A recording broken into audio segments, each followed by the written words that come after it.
We reppin' to Miami, the Heat, and the Panthers too. We reppin' for the Marlins, the Dolphins, that's how we do.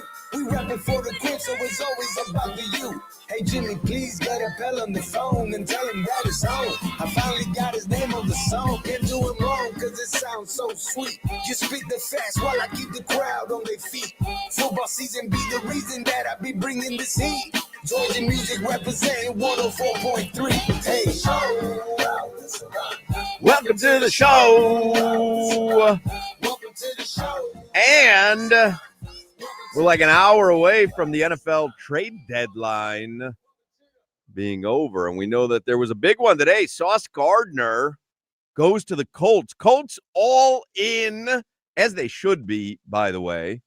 2 first-round picks for Sauce Gardner. That's a big trade. Nothing from the Dolphins. I think they're still shopping. They're a piece or two away. So I'm sure they'll be acquiring someone in the next hour, 1 or 2 players to push them over the hump and right into the wild, right into hunt. Crowder will be a little bit late today. He's in L.A., flew there this morning. Solana doing the show today. He was in Kendall with Zach Sealer this morning. Mm-hmm. Out the 1043 WQAM Instagram page and see video. So that looked really cool. Zach Sealer, we did that contest here on the radio station, and Zach Sealer visited a elementary school in Kendall this morning. You were there. You introduced them. Looked like the kids and the teachers were all super excited. Looked like a fun event. Man, Hoch, that was awesome. Genuinely, like it was just an awesome overall event. And we don't hear you. I don't hear you. What, you hear me now? Solana doesn't seem to be broadcasting on the same thing that we're broadcasting on. Jimmy, do we know what's on here? I think so, but I'm working on it. All right, working on it. And people are saying they hear him online, but I don't hear him at all at the radio studio. We'll get that situated. So yeah, you can check out 1043 FM WQAM on Instagram and you will see the video. But Zach Sealer, a very good sport, doing the contest with us, and it was very cool. The school was really receptive. It was a 4th grade class, and Zach Sealer was there, and Solana was there. Our sister station, Power 96, was there. And it was a very cool event this morning in Kendall. Solana was there doing it. He's working with Jimmy right now, trying to get everything situated so that we can actually hear Solana on the show. I don't understand what happened, Jimmy. It's not too long ago that we were all doing the show from home, but all of a sudden we've got things different. So the Heat won in L.A. last night, and I had Norman Powell over. It was over 19.5. We were thinking Norman Powell, little revenge game in L.A. Did his thing. He scored 21, so we hit that. I did have the Cowboys last night. I thought the Cowboys were going to club the Cardinals, and that is not what happened. And you're watching that game. If you're a Dolphins fan and you're watching Jacoby Brissett move up and down that field against the Cowboys, you're thinking to yourself, is it just us? Are we cursed? Because we had Jacoby Brissett. Like, we've had decent backups, and it doesn't seem to work that way for us. But he kind of had his way with the Cowboys yesterday. And I know a lot of Dolphins owners probably think of the same thing. Like, man, could use somebody like that. All right, do we have Solana connected? What's up, Hoch? Hey, look at that. We got you connected. What happened, Jimmy? We were all broadcasting on remote for a while. You already lost your fastball? No, the thing is, the volume was muted. Yeah, Hoch, the thing is, Solana's not in studio today. That's on me to quadruple check everything that needs to go on behind the scenes. That's on me, truthfully. I should have. Well, nothing's going to bother Jimmy today, because when I walked in, he walked over to the free Halloween candy that everyone has dropped off. I'm not joking. He rifled through one of these pumpkins. He took every bag of M&Ms that was in there, about 15. So it was the equivalent in the little bite size. It was the equivalent of a family size bag of M&Ms. And he has been eating them nonstop. Jimmy was fairly healthy when I got here. He's pre-diabetic right now. And by the trade deadline, he will be a full-blown diabetic. Man, the way that Jimmy throws down that candy, Hawk, on Sunday night, I had the Heat game Sunday night against the Lakers. I brought in to the studio all the candy I had from Halloween because I had 0 trick-or-treaters on Friday night. 0. So I brought all the candy because if not, I'll eat it. I'll get fat. I brought it in, and the next day, yesterday, we get to the studio. It's all gone. All the candy's gone. All Jimmy. Well, I think Jimmy got there extra early to throw down some of the candy, but this Hollywood in the morning, I mean, you want to talk about pre-diabetic. I mean, Hollywood must have thrown down 18 pieces of candy per minute on the show. Ridiculous. So tell us, because I do want to get to headlines, and we've got a loaded potato today.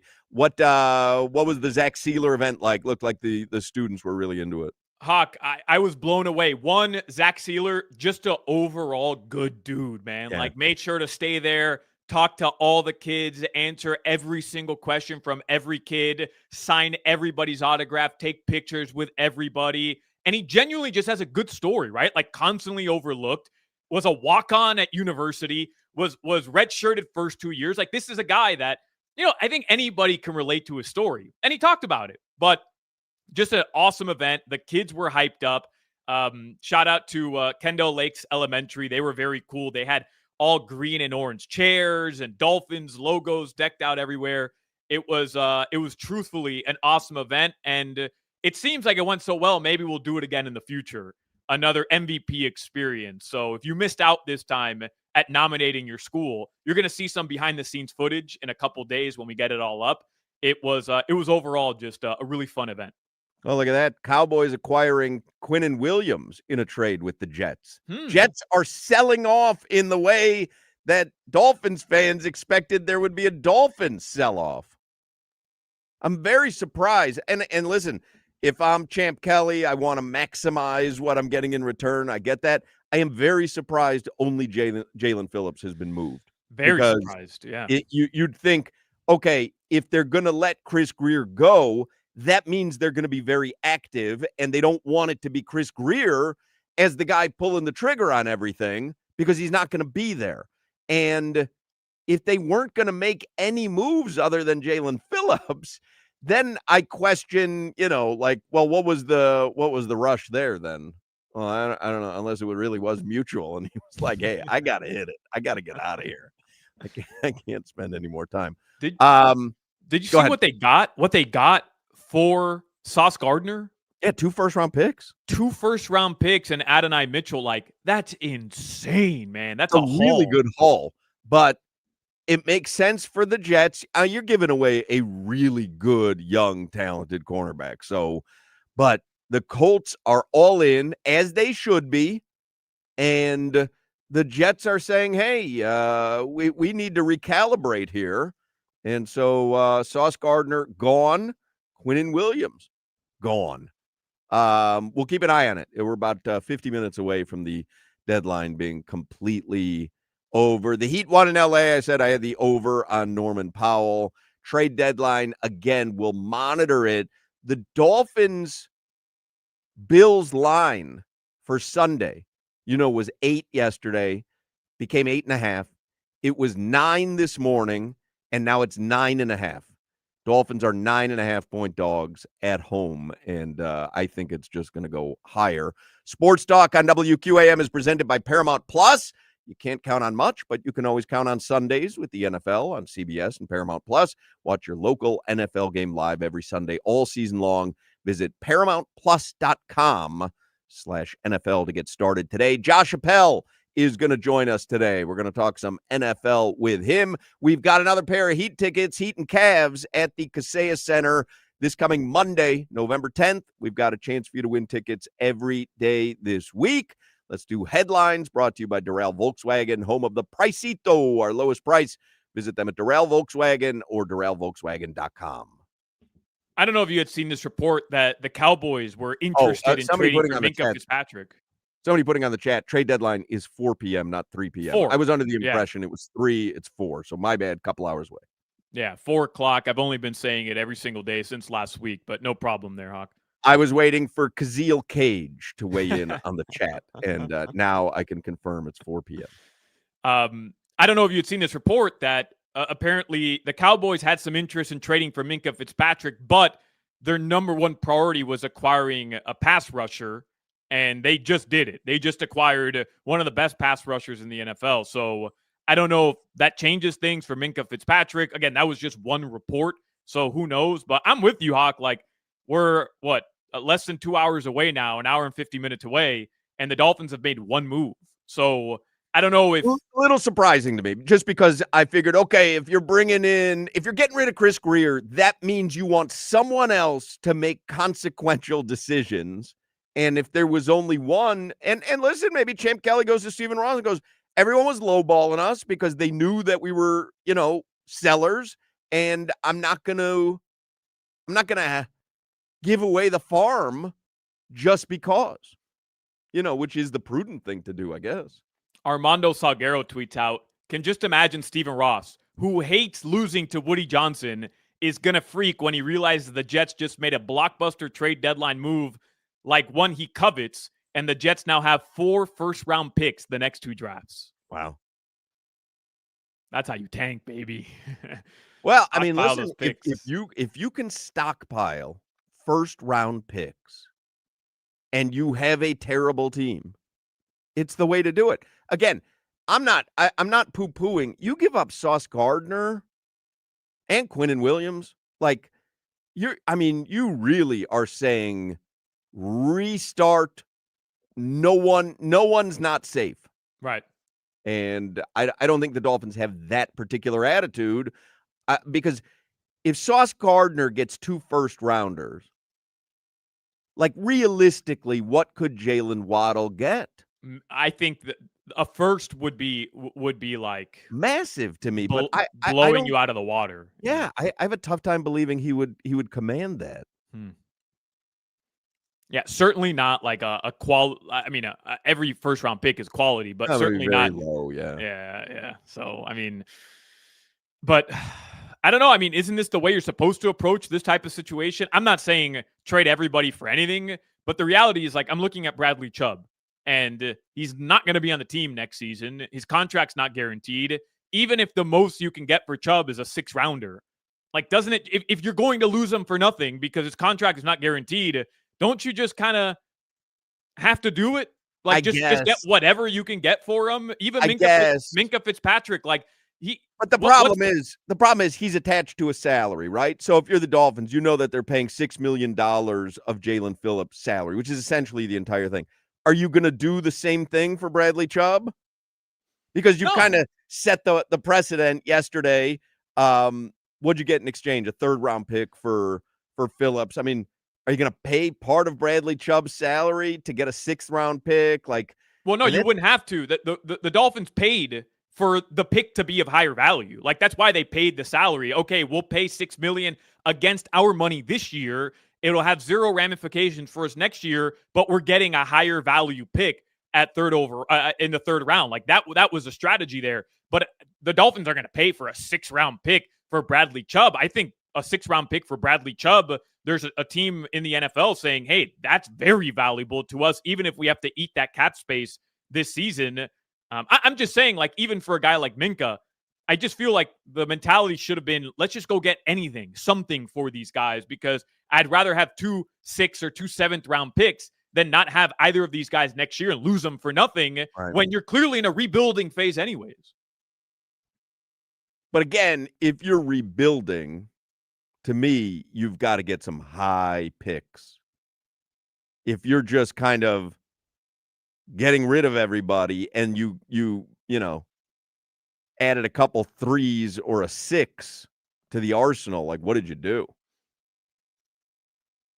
What would you trade for me ahead of the trade deadline? So you talking about, like, radio wise? Yeah, radio wise. What would you trade for me? Trade for you. Because Crowder is for sure a 1st-rounder, right? Crowder's a 1st-round. Well, I'm thinking like actual radio stuff. Like, I would need for you a ring light and maybe like one of these microphone covers. One of these microphone covers. Okay. A new one of these. Okay. All right. That's it. That's all. And I'll pay half your salary. Hey, we're 17 minutes into the show, and we haven't shown love to the Miami Heat, who deserve it. Big time I win did last twice. night. You weren't listening because you were trying to get you were trying to get connected with Jimmy, but I did twice. The Heat beat the Clippers last night. How about Norman Powell gets his revenge win? As I And said, I had over 19.5 the Norman Powell game, 21. yes, sir. And the Heat are now above 500. Again, they're 4-3, and they will avoid going winless on this road trip. They got to play the Nuggets. They haven't beaten the Nuggets. I don't even know when's the last time they beat Denver in a regular season. So that's always a tough place to play. But either way, good win for the Heaters last night. Yep, they will take that. You know what Josh Giddey is tonight, double-double? Minus 150? Minus 175. Oh, come on, I Hard Rock. mean, Come on. priced us right out of the market. Damn. Is it worth Crazy. Is it worth No, minus I don't 175? think so. I think you have to parlay that with something. Well, Boozy over on points, right? Hasn't that been cash? So Boozy, yeah, but he's gone under the last 2 games. It's Mm. been stuck at 16.5. He's gone under the last 2 games. It's down to minus 105. I was almost thinking about like a Giddey Vooch double-double parlay. Are the Knicks in action? Because we can bet Mikal Bridges over on rebounds again. Rebounds. We're 1-0. We're 1-0 there, baby. And he had it the next game against the Bulls. He did. Yeah. No Knicks in action. The Bulls play the Sixers tonight. Yeah. VJ Edgecombe over on points. Has he done anything since the opener? I haven't followed them. I have no idea. Yeah, he's been playing well. He's Has been he? balling. Yeah, him and Maxey, they're good. They're 5-1. Couple 5-1 teams tonight in the NBA. I had no idea the Sixers were 5-1. Yeah, Sixers have looked good, and that's without Joel Embiid too. How about he's playing tonight? How about Giddey triple-double is only plus 375? Like, That's crazy. That's man. crazy. That's crazy. Like Maxey tonight, triple-double plus 3,000. Vooch plus 3,000. Giddey plus 375. That's crazy. That's insane, man. Somebody puts on the chat, Hoch loves him some white Euro and Aussie NBA hoopers. Mhm. I do, man. I Mhm. saw, what is it? Lakers. What were they calling the Lakers? Because the Lakers tweeted out, was one of the Lakers fans tweeted out something about Trace Leches, but then someone had a better nickname because they've got Luka. Who are the 3 white guys? It was Luka, Dalton Connect, Maxi Yeah. Kleba, Austin Reeves, No, it was Reeves, Luka, and someone else. Laravia. Maybe, yeah. Jake Yeah. Laravia. Yeah, he had like 25 last night, maybe. Yeah. But somebody had a funny nickname for them. It wasn't Showtime Lakers. It was some playoff that. Yeah, Jake Laravia. He's been balling, man. I gotta find Lakers it. I'll are, find it. I'll find it. Lakers are good, man. Hey, the Panthers play tonight, by the way, just to wrap up headlines here. The Panthers start a 4-game road trip out west. They'll play the Anaheim Ducks tonight. Remember, they're coming off that win over the Stars in a shootout Saturday night. So 1st to 4 for Los Panthers. All right. All right, Hawk. Your weather in South Florida right now, it is partly cloudy. It's in the low 80s. Tonight, it'll be in the mid to low 70s. That is your weather. All right, Josh Appel is going to join us in the next segment. We'll talk a little NFL, Dolphins trade deadline with him, so don't go anywhere. It is Josh Appel next. This is Hoch, Crowder, and Solana. You're not going to learn anything about sports on this show. I'm sorry, you're not. But I know McDonald's.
Everyone is invited to the party. Doesn't matter who you are. Sign up. Your name is on the list at Hard Rock Bet season-long celebration. Sign up today. Bet $5 on any game. If it wins, you also score $150 in bonus bet. So you got a winning bet, you got a boosted bankroll. That's how you get the party started at Hard Rock Bet. How cool is this? Nothing's worse than a bet ruined by an injury. On Hard Rock Bet, that's over. They have introduced injury insurance, and it's now available for your pro football player props. So if your player goes down in the first half and doesn't return, you get your bet back as a bonus bet. So try it out today on Hard Rock Bet. We're down to the final stretch of the college football season. Every game, every rivalry, every upset matters now. Don't just watch the chaos on Saturdays. Bet on it. Join Hard Rock Bet today. Bet $5. If it hits, you'll take home $150 in bonus bets on top of your winnings. If you're more into the hardwood than the gridiron, the NBA is in full swing. College hoops is tipped off as well. Hard Rock Bet puts the entire basketball season in the palm of your hand, from tip-off to buzzer beaters and everything in between. Check into the game. Shoot your shot on the Hard Rock Bet app today. One Hard Rock Bet player last week turned a $15 boosted parlay into a $42,000 win. If you want to see more wins like that, follow at Hard Rock Bet on social media. Maybe you'll be the next big winner. Download the app offered by the Seminole Tribe of Florida. Must be 21 plus and physically present in Florida to wager. Terms and conditions apply. If you or someone you know has a gambling problem, please call 1-833-PLAY-WISE. Josh Appel is joining us on the Toyota of Hollywood hotline. Before we talk football, I remind you the best place to get geared up with Canes or Dolphins merch is Caneswear in Davie, or online at caneswear.com. Josh Appel, play-by-play broadcaster for the NFL on Sports USA. He will be on the call this coming Sunday for Lions and Commanders. Good little matchup there, although Commanders, I assume, will be without Jaden Daniels. Literally half their roster's out. His arm was going the other way. Yeah. Not his throwing arm, though, so theoretically could play. Anyway, I want to get to the Dolphins. This is what I'm fascinated with, and I was talking to Crowder and Solana about this yesterday. How will they perform Sunday after all that's gone on since the firing of Chris Grier? It was a wild season to begin with. But now, like we talked with Will Manso yesterday, he was at the facility, and I'm like, it has to be the strangest vibe if you're a player. The general manager is gone. You know that the organization has punted on the season. You know that that's like any thought of it being a successful season is over from the owner on down. You know that the head coach is probably on the chopping block, coaching for his job. Everyone can go. Like, what are you expecting Sunday from the Dolphins against the Bills? The line opened, by the way, Bills were 7.5-point favorites. They are now 9.5-point favorites on Sunday. I think it'll go higher than that. What are you expecting from the Dolphins? How can they possibly go out there and pretend like it's just another game? I don't expect a lot from the Dolphins this weekend. But on the flip side, when you're going through this kind of transitional phase of the organization, there's only 32 teams that have 53 roster spots plus the practice squad. I have a feeling guys are still going to want to put good tape out there for themselves. And so I would hope that that would motivate them to, quote unquote, give it their all on something. Not that they wouldn't try. But, we've talked all season about, aside from really Cleveland, that Mike McDaniel, to his credit, has done a good job of getting the guys to keep playing hard and be in these games.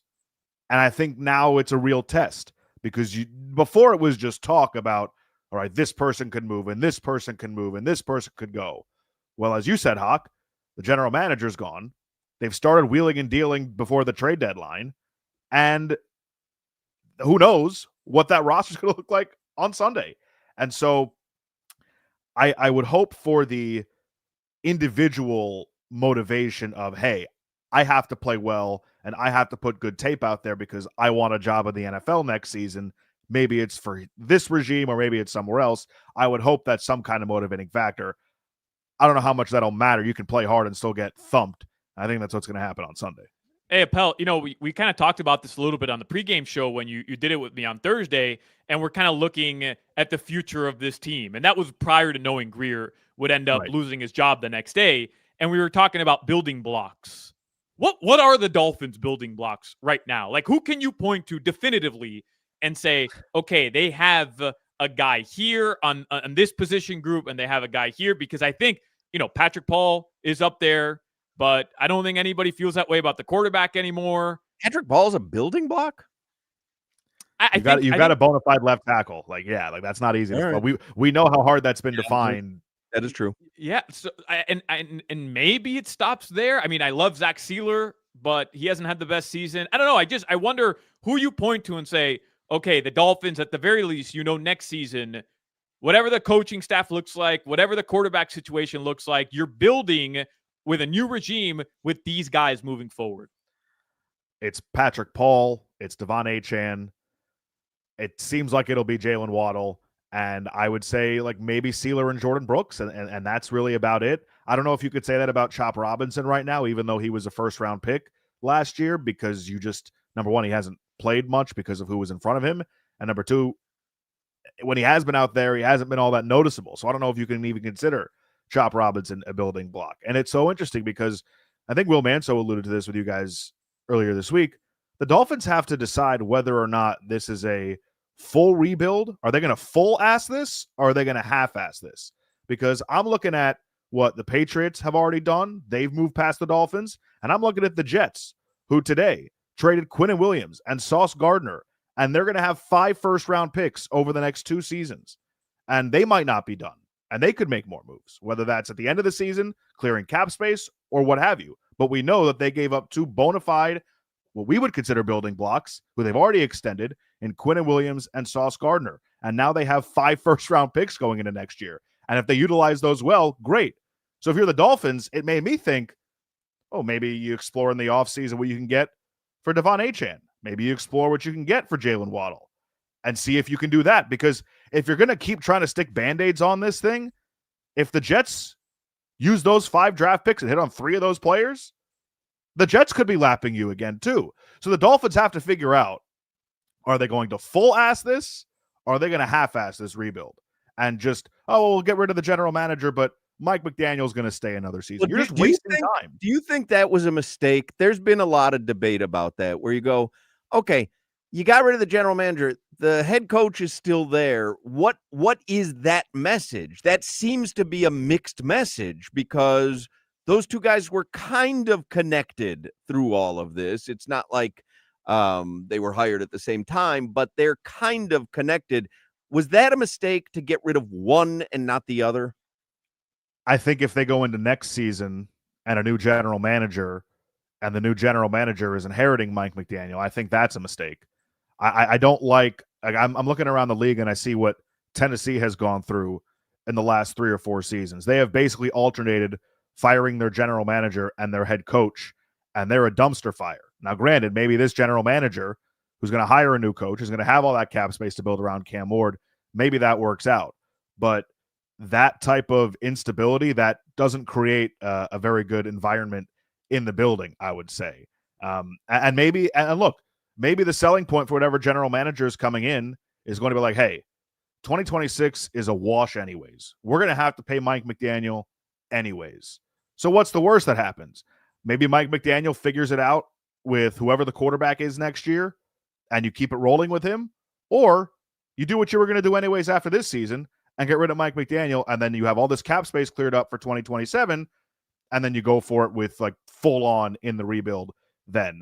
I don't know. I part of me wonders if, Stephen Ross is looking at this like, well, I'm already paying Mike McDaniel. I just extended him relatively recently.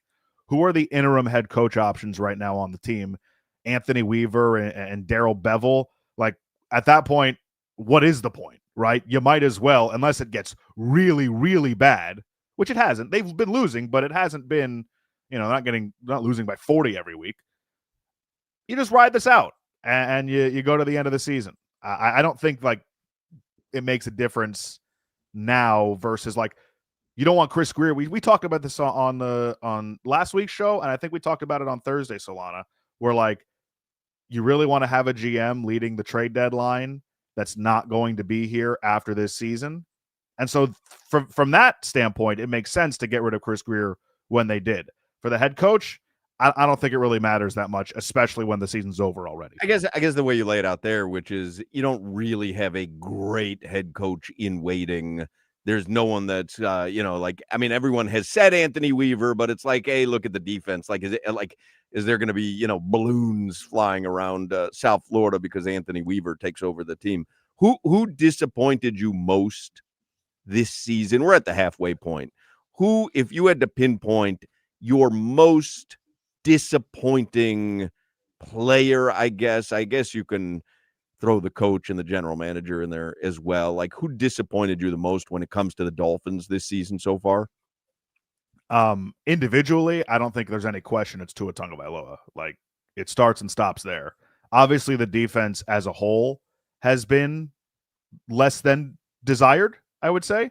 But I think in the back of our minds, even though Hoch, you and I tried to convince ourselves otherwise, I think when there was so much uncertainty, for lack of a better term, in the secondary, and you see what it looks like this year. Now, granted, Rasul Douglas has been fine, but I mean, they have 2 wins.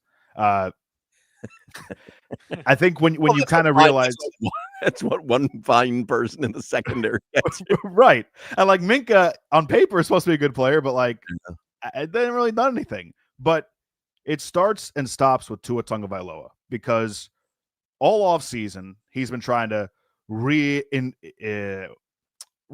as this leader guy. And I'm going to put my foot down finally going into year 6 in the NFL. We had the thing at the end of last season with Tyreek Hill, and we're squashing that. Now I'm going to show publicly that I'm the leader of this team.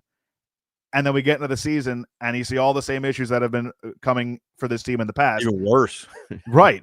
Exactly. And now he's making more problems for himself at the podium in every single press conference. Every time he steps in front of a microphone, his play has left a lot to be desired.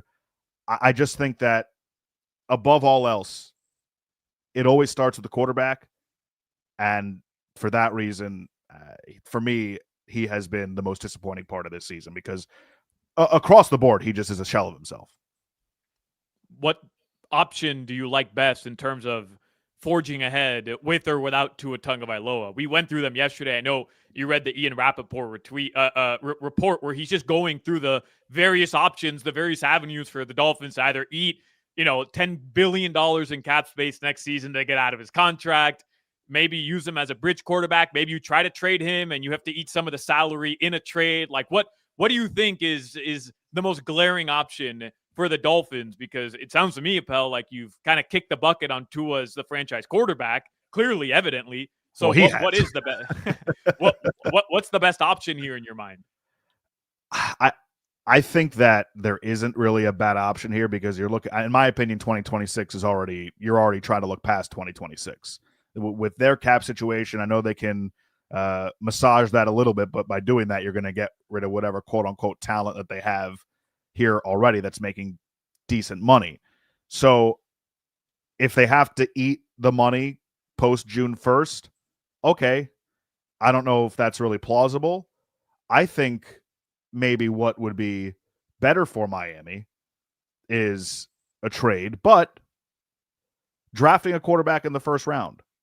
You don't have to rush whoever you take. Say it's Mendoza and he falls to you at 2, 3, or 4, wherever the Dolphins end up. You don't have to rush him to start week 1. You have Tua Tagovailoa, who at the very least can get you through whatever handful of games it is before, all right, now it's time to put Mendoza in. Because I was thinking about this. I had Green Bay over the weekend, as you might have heard on this very radio station. And Jordan Love sat behind Aaron Rodgers before he took over as the starter. Carolina Panthers, they threw Bryce Young right into the fire. It seems like, especially when you look at some of these reclamation projects around the league, Baker Mayfield, Sam Darnold, and the like, maybe rushing a guy into play in a bad situation right away is not advantageous for that player's development and your organization as a whole. So I don't think it's necessarily a bad thing if they keep Tua for that final year before they can get out of it without the penalty of the money, the dead money, and let a first-round quarterback sit behind him, whether that's a half a season or a full season, whatever it may be. I think that would be the best move. I think the least likely is them just cutting him post June 1. I think there is a team, though, that thinks they're like a Tua type away from competing. I don't know why, but maybe there is. That would give up a mid to late round pick and eat some of that money for you, and the Dolphins can get out of it that way. But I think drafting a guy and putting him behind Tua for a season would probably be best.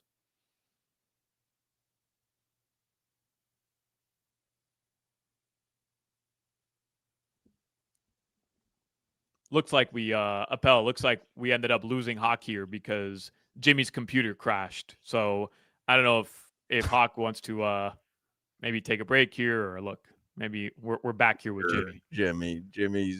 Jimmy was trying to give me clarity on what was happening there. I'm like, are we still on the air, Jimmy? And he's like, yeah, but StreamYard dropped. I'm like, so am I on the air and no one else is on the air? I wanted to get a little more clarity there. Well, it's funny. Somebody in the chat is saying I averaged 7 minutes an answer. So I thought you guys were doing a bit with me because I was so long-winded that you were just waiting for me to be done. Well, real quick, I was gonna say, I mean, it's amazing that we're at the point of discussing, whether to trade or cut Tua when it feels like he was just shouting, "Show me the money." Right. At that it's a bummer. Training camp. Yeah, no, it's totally a bummer. But that's where we're at. Is this one of the biggest disasters in South Florida sports based on expectations going into the season and what the season has turned out to be? Because this isn't just a losing season. This is an epically bad, disastrous season. The only one that really comes to mind that I can remember that had as much anticipation as the last few years have had was the offseason that they signed Dante Culpepper. And he was Madden cover, and there was all the hype. And I remember being a wee little lad thinking, all right, the Dolphins finally have their superstar quarterback. And he destroys his knee very early on. And we saw basically how that happened. To make matters worse, now if the Dolphins trade Tua Tagovailoa and he comes back to Miami the way that Dante Culpepper did that 1 week with the Raiders and stuck it to them, that would really be. I mean, he figured out how to use his leg for like one more game, and it was just against the Dolphins. But I do think that there is, when you said there's a team out there that would look at Tua and say, yeah, we can use him for something.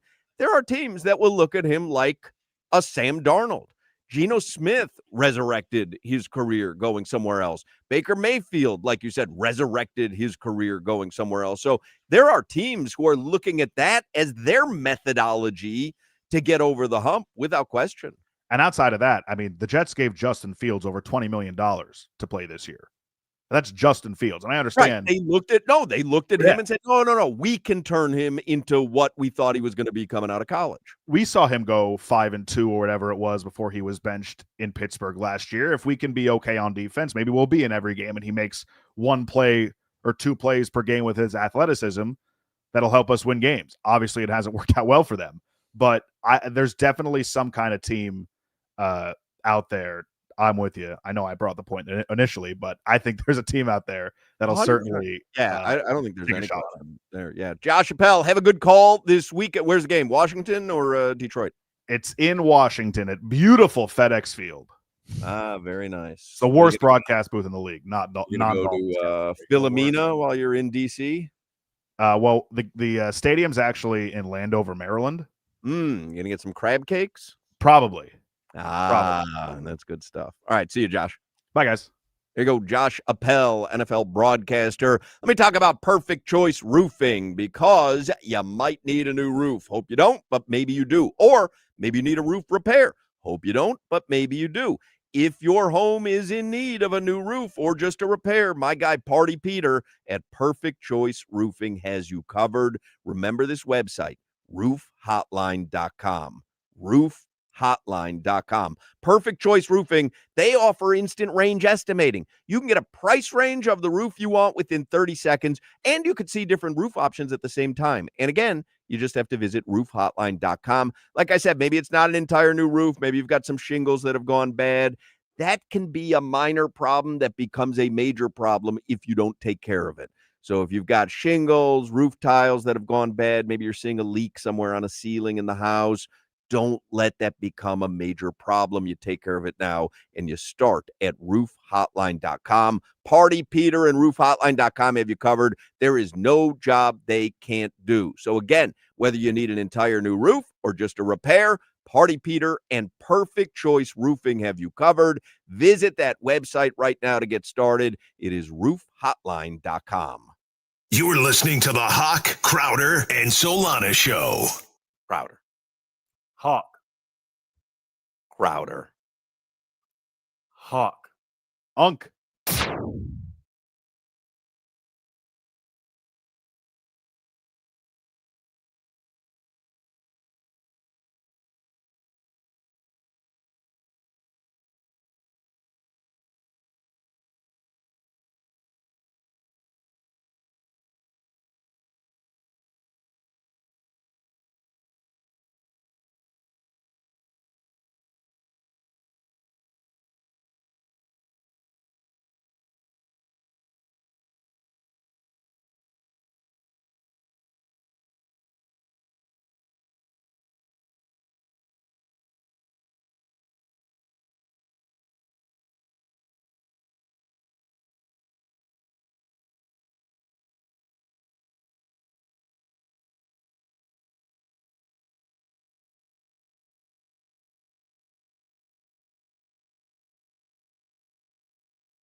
Nothing doing unless you're a Jets fan.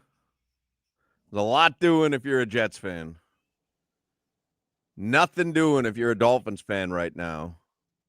David Furones from the Sun Sentinel, he retweeted the Jets trades. He's like, wow, the fire sale is truly on for the Jets. And Dolphins, ?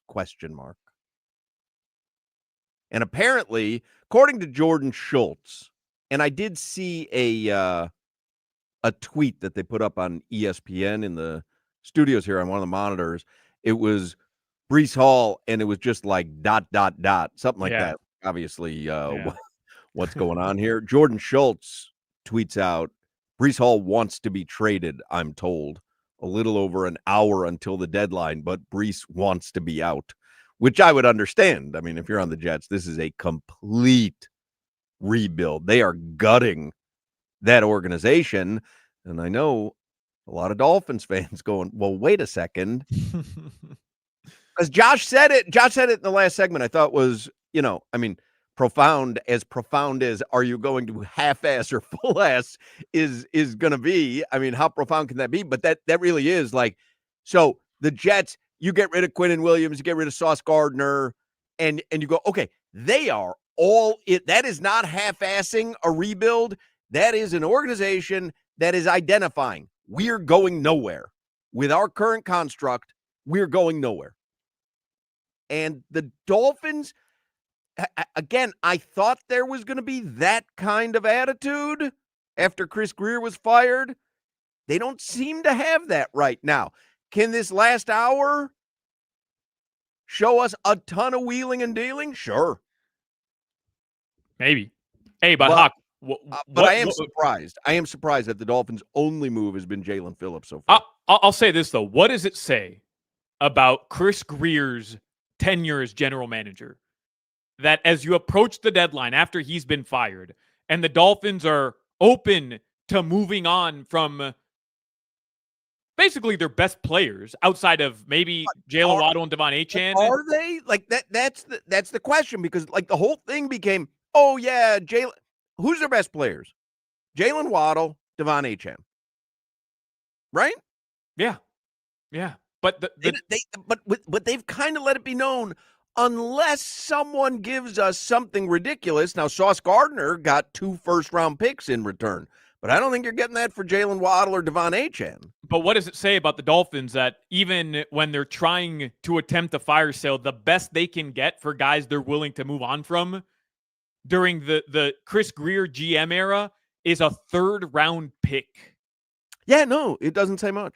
I mean, at least the Jets, look, man, they're a dumpster fire, but at least look at the talent that they just gave up, and they got 5 first-rounders in return for 2 guys, and all the Dolphins have been able to get is a 3rd-round pick when they're trying to do the same thing? What? But you could also extrapolate that as, wow, the Jets had a lot of talent with no success to show for it. Right, yeah. You know what I mean? Well, we'll keep an eye on it. There's less than an hour to go. In fact, 15 minutes of Game Day Uncensored is brought to you by the Lexus TX, room for all your passions and 3 rows of luxurious comfort. Experience amazing at your Lexus dealer. So, Dolphins, they have Buffalo on Sunday. They still have half a season to go. They have half a season to go.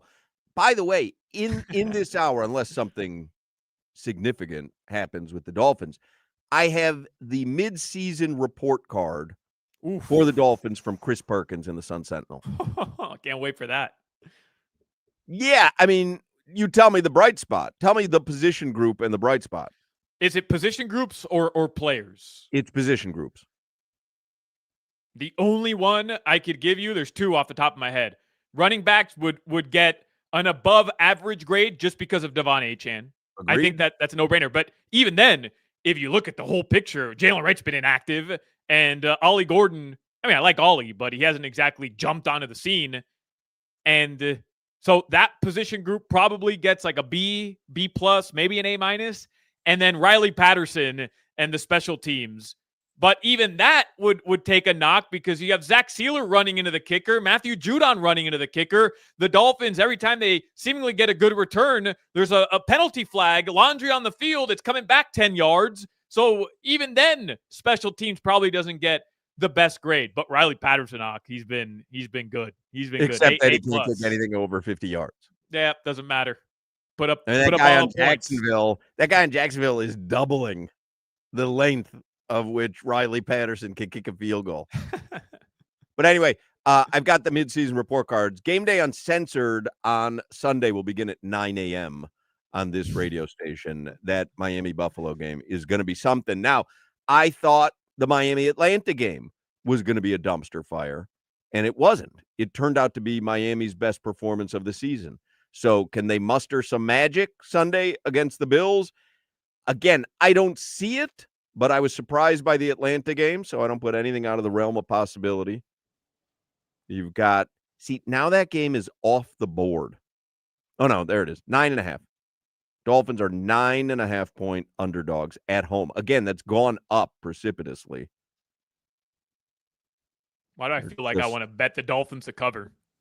Man, I mean, wouldn't you feel like a dope, though, when they go down 28-0 in the first quarter? And they couldn't score a touchdown against the Ravens. And I have, for some reason, I have like a modicum of hope that they can keep it close against the Bills again. I don't know why. They lost. They played as well as we thought anybody thought they could in Buffalo. Yep. Week 3. And they still lost by 10. Yeah.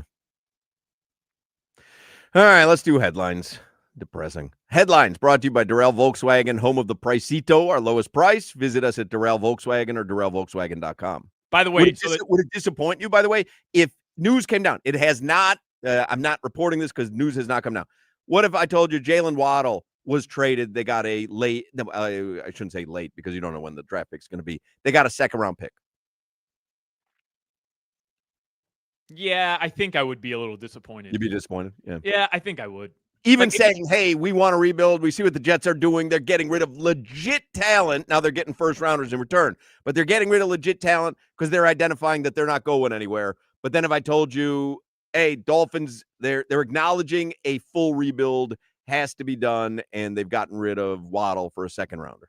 Yeah, I think I would be disappointed. I would. Okay. I'm not going to say I'm going to be livid about it. I mean, look, this is what happens when your team isn't good. You've had a general manager run your team in the opposite direction over 7 years. They fire him. This is what happens. Like you kind of have to take some hacks somewhere, don't you? And if that means moving on from Jalen Waddle for a second-round pick, again, I'm not advocating for it, but I'm also not going to call out the Dolphins. I thought they got really solid value for Jalen Phillips. I thought that's the type of move you have to do, even if you have to eat $6 million that they ended up eating. But I don't know. I feel like Waddle, you should get more if you're moving on from Jalen Waddle. I don't think he's paid too much. I think he's paid right around where he should be paid. And if you're going to move on from him, like you should be getting a first rounder. Look at what the Jets are getting for Sauce Gardner and Quinnen Williams. They're getting 2 first-round picks. You can't get 1 for Jalen Waddle. I don't know. I'm fine with them keeping Waddle and Devon Achane if they're not getting blown away by some of the offers.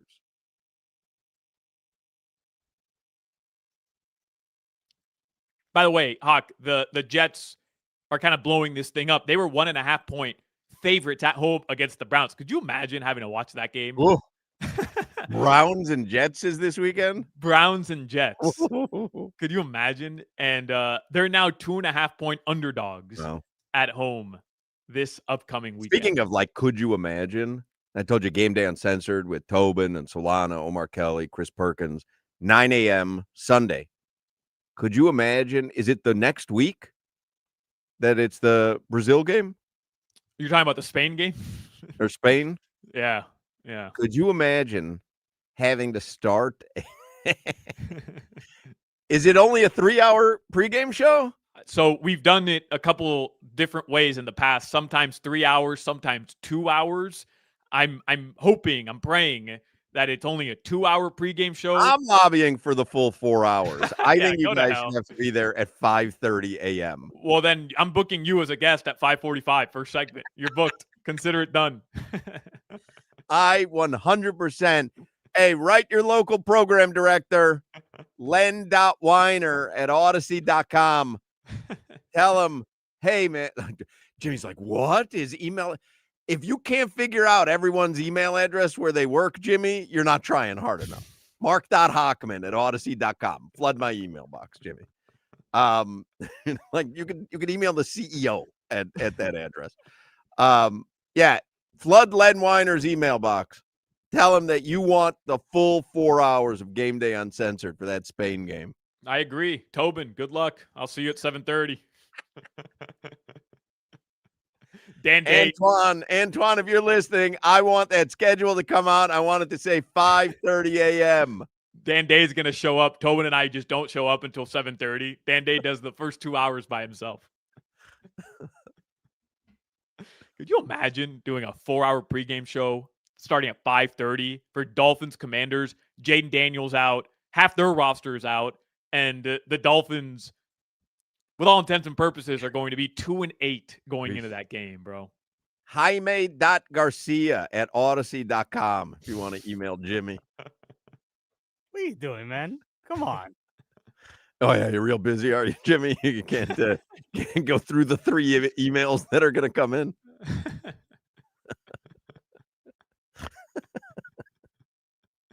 Jimmy does get pictures, by the way. Those don't go to spam, so feel free to get crazy. Yeah, go nuts. No pun. Hey, Hawk, if I would have told you the Dolphins were going to enter the Spain game, what is that, week 11? At 2-8, right? They're 2-7. At 2-8, you would have said what? Oh, Tua missed 4 games, right? Absolutely. Yeah. Yeah. That the Zach Wilson signing was not what it was supposed to be. But like I said to you in Appel, what have I said to you? Because how far, what are we? A year and a half removed from Show Me the Money? Yeah. Right? It was before last season. No, it was going into last season. So, yeah, a year and a half removed. Yeah. If I told you a year and a half after Tua is welcome with a standing ovation at Dolphins camp because he got a giant $250 million contract,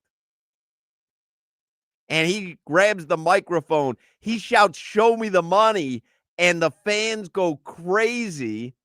If I told you a year and a half later, we'd be talking about whether to trade him or cut him,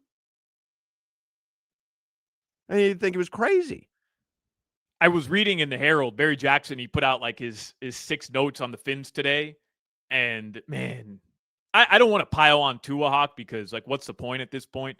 But he says, besides leading the league in interceptions, tied with Geno Smith, Tua is 26 in passing yards per game, 24th in passer rating at 87.6 between Michael Penix Jr. and Spencer Rattler, who got benched. 13th in completion percentage, but he says a figure boosted because he throws more passes behind the line of scrimmage than most top quarterbacks, and 29th in yards per completion, 27th in ESPN's QBR metric. Man, it's just like because I did see some people reacting yesterday when we're talking about getting out from Tua, and there's still people who believe that this is not a Tua problem, that it's mostly a personnel issue and offensive line and yada, yada, yada. And it's like, man, maybe, but you look at the numbers, man. This guy is just not the same guy. He's just not. I like this guy who puts on the chat. Hawk, we all saw this coming 3-4 years ago. Yeah. Oh, of course you did. Yeah, when he was throwing for 4,000 yards, playing all 17 games, and being talked about as an MVP, you saw it coming, Justin. Yeah, okay. Okay, Justin. I agree with him.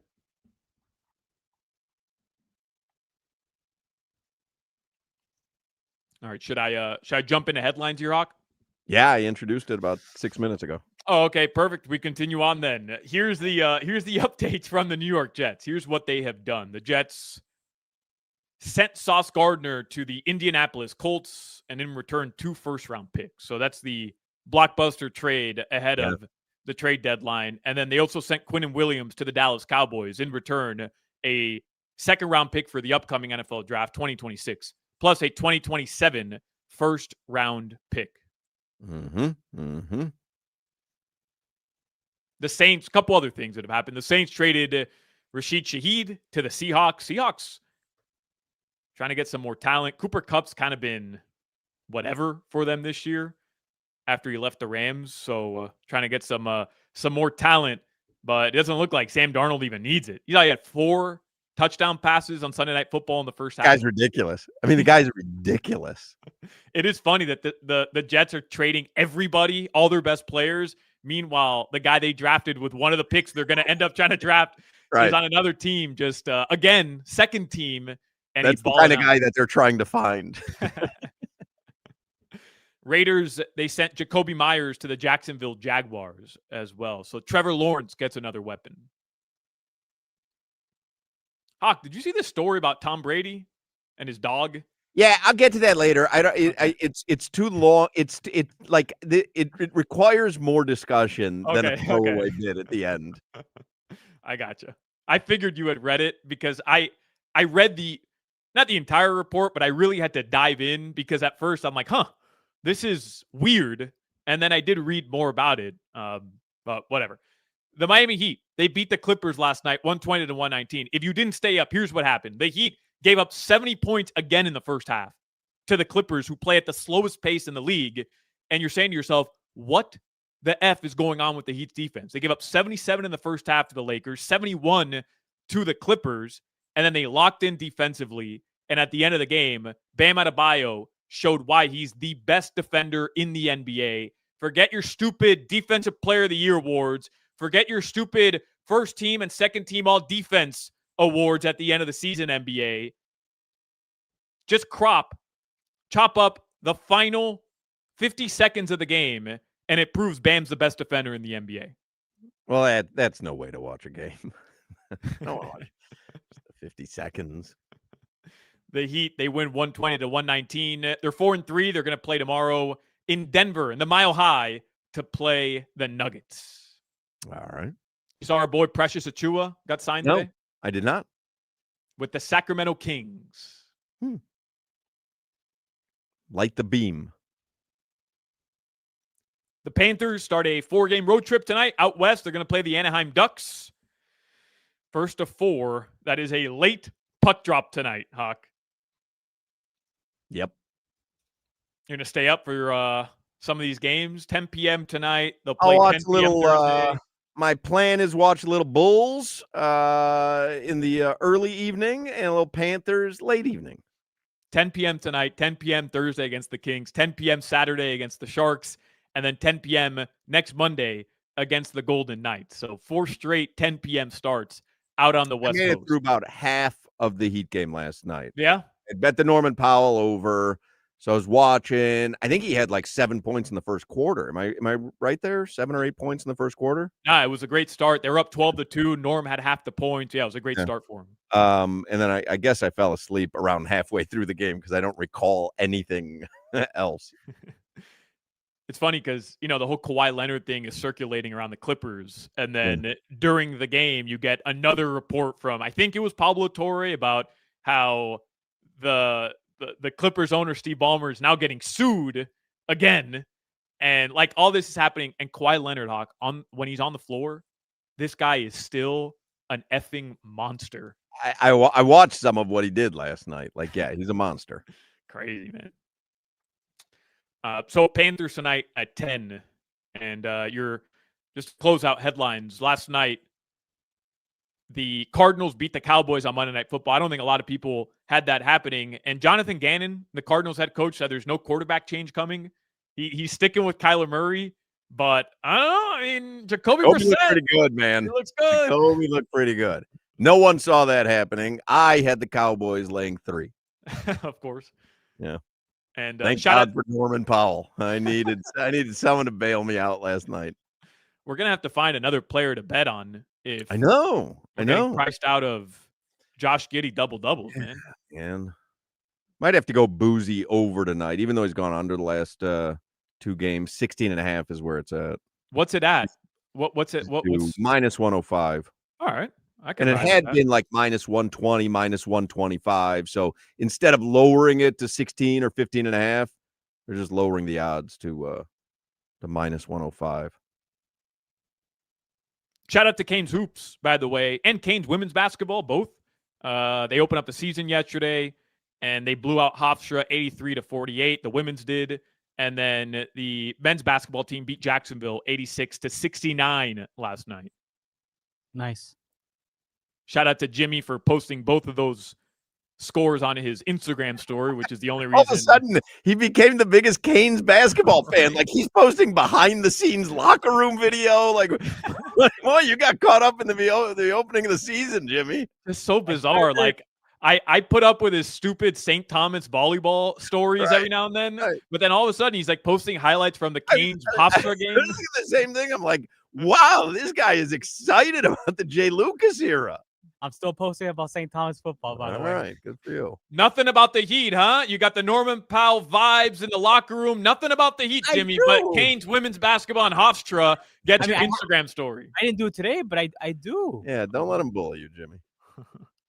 How many bags of M&Ms has he thrown down already? Oh my God! I mean, the guy. I haven't opened one right now. Yeah, we're gonna call in a doctor to amputate one of his feet by the 5 o'clock Funky Buddha happy hour. All right, your weather in South Florida right now, it is partly cloudy. Tonight, the lows are going to drop into the mid-70s. That's sponsored by Chill Zone AC, featuring reliable root AC systems. Make your AC great again. Visit chillzoneac.com. All right, NFL trade deadline 38 minutes away. 38 minutes away. Will the Dolphins make another maneuver? We'll keep an eye on it. Let me talk about Atlantic Men's Clinic. I was there today. I'm a believer. I mentioned it over and over. I'm a believer. Maybe you've noticed your energy is lower and your workouts aren't as productive. You're not sleeping as well. You feel brain fog. Your sex drive is lower. If you're experiencing some or all of those symptoms, you might have low testosterone. And if that's what's going on with you, don't wait. Call Atlantic Men's Clinic today. Get treated for your low T. Living with low testosterone is no way to live. I'm speaking from experience. I can attest to the difference. Atlantic Men's Clinic, they really are the experts in treating low testosterone and other men's sexual health conditions. If you're like the many men who are low T, within just a few weeks of getting treated, you're going to start to feel your energy return. That brain fog is going to lift. Your sleep is going to improve. Your workouts are going to be better. Your sex drive will be significantly enhanced as well. So it all starts with a visit to AtlanticMen'sClinic.com, where you could take the low T quiz right there on the website. Takes a minute. And then schedule a consult if you want. They have 7 locations in South Florida. They do your lab work. They have your results within 30 minutes. A Florida licensed medical provider reviews your results with you and discusses your options. Atlantic Men's Clinic. Most men wait a year or longer. There's no need to wait. There are 7 locations, so certainly there's going to be one near you. There's got the new office in Hollywood. Call them, 877-455-7300. 877-455-7300 or visit AtlanticMen'sClinic.com. You're listening to the Hoch, Crowder, and Solana Show. 50% of the time I stay in hotels, I clog the toilet.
I think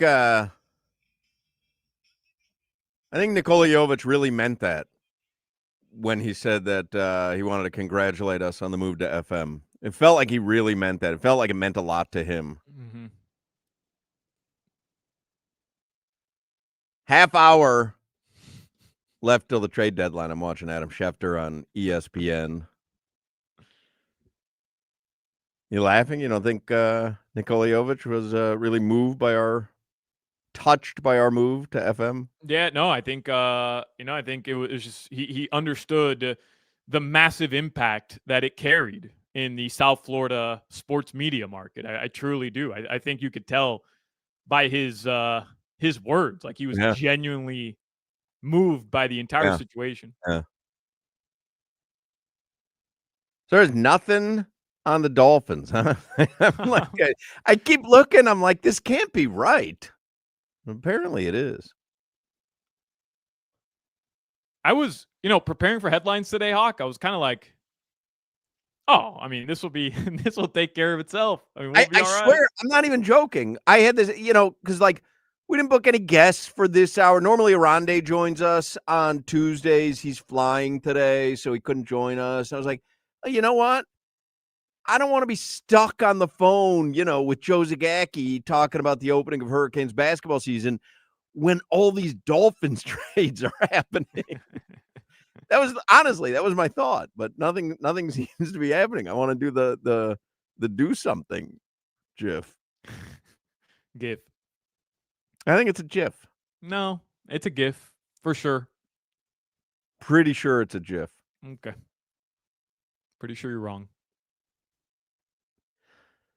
Nothing doing. I'm looking at Adam Schefter's Twitter account. I'm looking at David Fiona's. I'm looking at Barry Jackson. Huh. See, I find it interesting.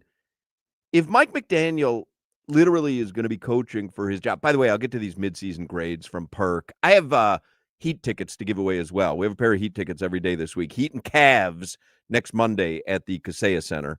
But I do find it interesting that Mike McDaniel, don't you think at some point Champ Kelly or Stephen Ross, maybe Champ Kelly through Stephen Ross, tells Mike McDaniel, hey, let's give Tua a rest for the remainder of the season, and let's see what we have with Quinn Ewers or Zach Wilson? I think at some point you have to. But in other words, Mike McDaniel doesn't have to if he's coaching for his job. But Stephen Ross can say, hey, man, let's put Tua on ice. We're not going anywhere. We want to make sure he's healthy. He's going to be our quarterback next season, or we're going to try to move him, and we want him to be healthy if we're going to try to move him. Mike McDaniel's going to be in this really tenuous position of coaching for his job, but maybe not having any of the tools that make it easy. No, and Huck, remember on Friday we had on Chris Perkins, and I asked him, will Mike McDaniel lean into this? Will Mike McDaniel lean into the fact that, hey, the players Chris Greer put on the field for me didn't exactly pan out, so I'm going to lean into the future and what they're hoping will be the next wave of players that are currently on the roster right now fighting for their job. And what I really meant by that was, has Mike McDaniel proven to you, Hawk? Sure, he turned Tua Tagovailoa's career around. I think that, if you want to have one silver lining from the entire he got him paid. I don't know if he turned his career around, but he got him paid. Of course he turned his career around. I mean, Tua Tagovailoa was seen as this fragile quarterback who was no good, and he had one of the best seasons in 2023. Stop it. What do you think he's seen as around the league now? Right now? Yeah, I mean, not a great great quarterback who can't get the job done. Yeah, I'm telling you, that's why I say I take issue with you saying he turned his career around. He got him paid. But I don't think that he changed the narrative on Tua. But either way, clearly he had success with Tua. Okay, he proved that, right? Has he proven to you he can be successful with another quarterback? Because I know it's a small sample size, but the Skylar Thompson experiment was an absolute dud. He looked awful with Tim Boyle. To be fair, everybody looks awful with Tim Boyle. And then he had a chance with Tyler Huntley, and over a 4-game sample size or 3-game sample size, they couldn't do anything. They couldn't move the ball. So if I'm Mike McDaniel, I might be relishing the opportunity to move on to another quarterback and prove to Stephen Ross, hey, I don't need Tua for my offense to look Yeah, successful. but I could what do if- it with another quarterback. But what if the other quarterback choices are Zach Wilson and Quinn Ewers? Like, Right. No, I get that. You could be I get good with quarterbacks, but you may not be able to make, Yeah, no, I get that. I what I'm still saying? no, I Tuna get salad out of yeah. I gotcha. But I still think there's value for Mike McDaniel in proving, hey, look, like I can put a good offense together. I think it's chicken salad because it doesn't make any sense what I was saying there. It's how to make chicken salad out of chicken bleep. Like that's the phrase. Right. I said him to make tuna salad, but there is no no one calls anything tuna bleep. It's chicken bleep. So Well, I don't know any phrases. So the way you said it sounded perfect to me. tuna salad. I mean, Hoch, I hate to put the cart inside the horse here. Sure, But of course. I'm but I'm just not convinced that Mike McDaniel's done enough without Tua for anybody to believe, hey, this offense, his approach, his coaching style, his offensive scheme will be good without Tyreek Hill and Tua running the offense. I mean, I think it will. I think he's a great play caller, but I don't know. He has to prove that, doesn't he? And he has an opportunity to do it with a young quarterback at least the last 6 games of the season. So you're saying if they bench Tua for the final 6 games and Quinn Ewers looks decent, that would be enough for you or Stephen Ross to say, hey, you know what?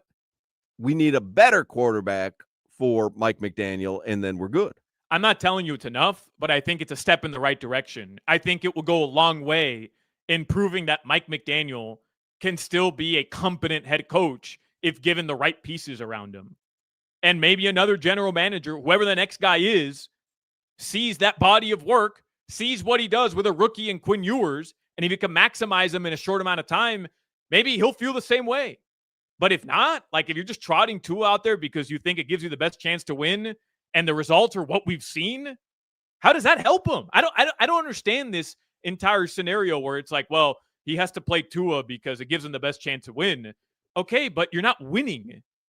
But again, if he's playing for his job, and I understand you're taking it in a different direction, which is he's not going to be judged at the end of the season on wins and losses, because if he racks up 3 additional wins because 2 is in there at the end of the season, you're saying that's not what you're going to judge him on.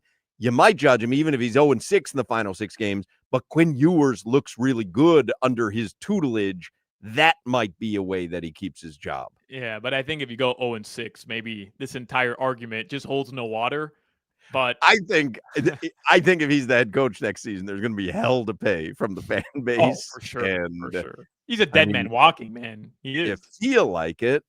And I feel like, if Jalen Ramsey wanted out after last season, like who's going to want to be here after this season if it's a rebuild? And I don't know. It just seems flawed. Let's give away these Heat tickets. We'll take a break and we'll talk more Dolphins as we kind of close out this NFL trade deadline. There's 20 minutes left, and we'll see if the Dolphins are able to muster up anything. Cavs are coming to the Kaseya Center, play the Heat on November 10th. That's this coming Monday. We have tickets every day this week. What caller number would you like to take? You want to take caller 17 for Jalen Waddle, or would you like to take caller 13 for Bam Adebayo, who's the greatest defender in the history of the game? Now we're talking, baby. Now we're talking. What Or about? would you like to take caller 21 for Norman Powell's 21 points last night? Yeah, I think we should go with caller 12 for Drew Smith because the Drew crew has never been more up.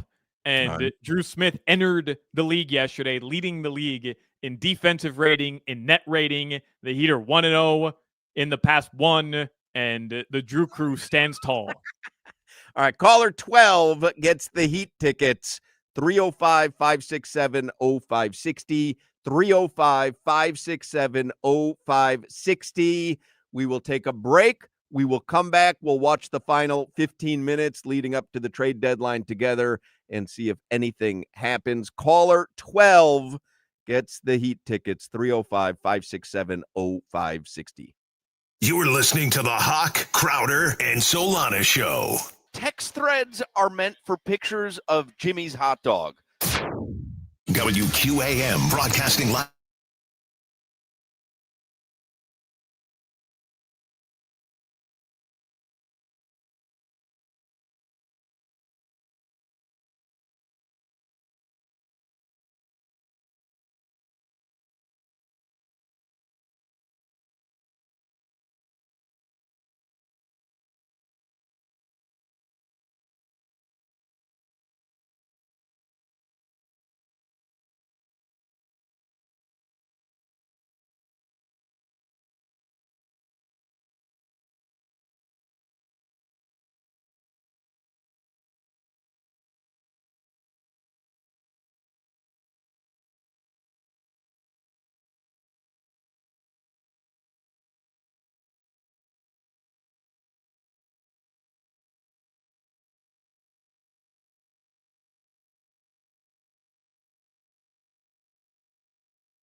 Nothing.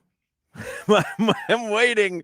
I thought there'd be more action at the commercial break at the trade deadline. We're 10 minutes away from the official NFL trade deadline, and I'm not seeing any rumblings or anything with the Dolphins. Doesn't mean that something can't happen, but I'm not seeing any rumblings with the Dolphins. So with 10 minutes to go, it looks like the Dolphins fired Chris Greer, elevated Champ Kelly, and got rid of Jalen Phillips. That's the three maneuvers. Now, the Jets have gone all in on a rebuild. They've traded Sauce Gardner. They've traded Quinnen Williams. They're going to get the first-round pick. I mean, the first overall pick, you think? I mean, they're going to be terrible, right? Well, they're committing to it. They're Yeah. already terrible. They're They're committing already to terrible. it. Yeah. So Here's what they have: 5 first-round picks and 3 second-rounders in the next 2 drafts combined. So 2026 and 2027. If you're just catching up, Crowder, the Jets 5 first-round picks, 3 second-rounders in the next 2 upcoming drafts. That's a rebuild.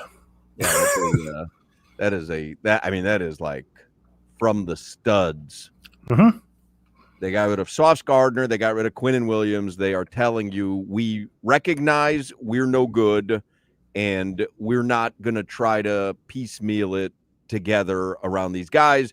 We are going to load up on draft picks. Now, maybe there's someone that they covet as well. You have that many first rounders. I mean, you could go get a star quarterback if one becomes disenfranchised.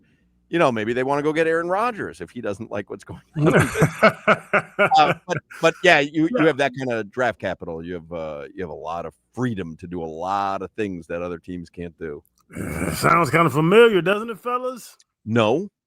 A couple really high, pretty good players. 5 first-round picks in. No. I'm saying a team that's not doing very good, terrible record, and has some highly paid, decent players, and they move them. Yeah.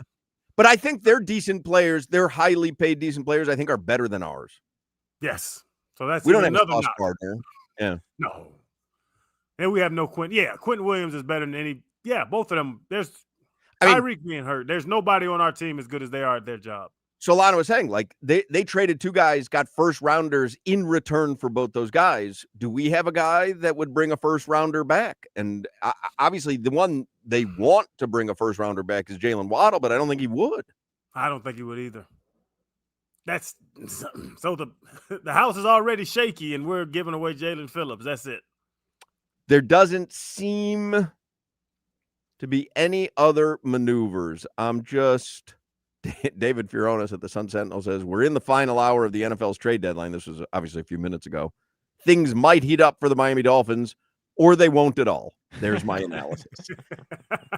I mean, we're 7 minutes away. I don't think anything's happening. Tell you what, we'll take a break. We're going to take a break. 4 o'clock hour will be up, and we'll know officially if the only Dolphins move was Jalen Phillips earlier in the week, and then we know what to expect for the rest of the season. Crowder's checking in from LA, so we'll have him for the next hour.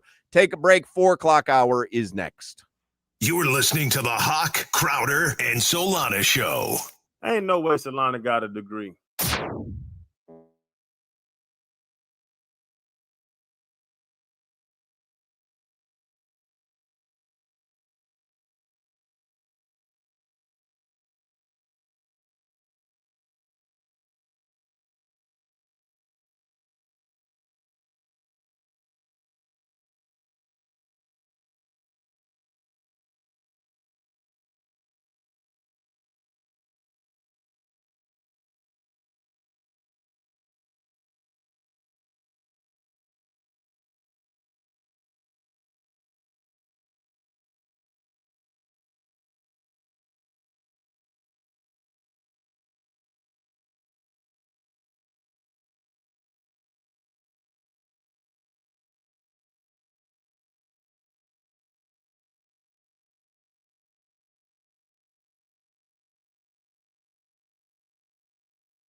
Oh, I know why you're playing this. Ralph Macchio, the Karate Kid, 64 years old today. And he looks like he's in his 30s or 40s. He looks amazing. Happy birthday, Ralph Macchio. Well, color me surprised. We're 2 minutes past the NFL trade deadline, and the Dolphins traded Jalen Phillips a couple days ago, and that was essentially it. And the reason I say color me surprised is, first of all, I didn't expect the Jets to do what they did today. But what I did expect when the Dolphins got rid of Chris Grier is I thought that was kind of them telling you, hey, we're going to be active.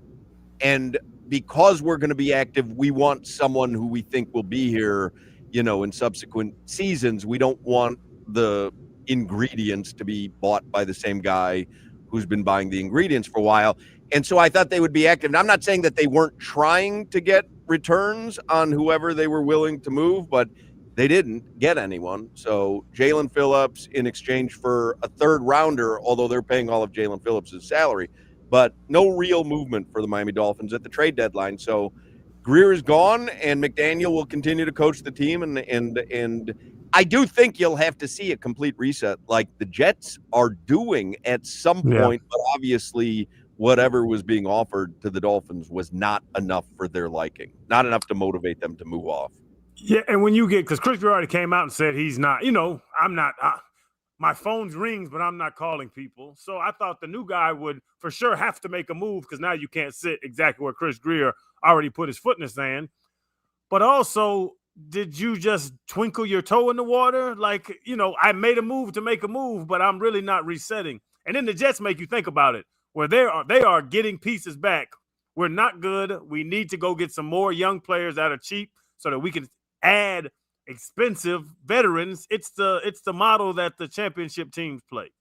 And again, they moved off of really good players. I mean, they are acknowledging, hey, who wouldn't want Sauce Gardner on their team or Quinnen Williams? But they're saying we're just nowhere near where we need to be, so we're going to get better. It's very interesting for me, for the Dolphins to, NFL trade deadline has now come and gone, and they're really quiet.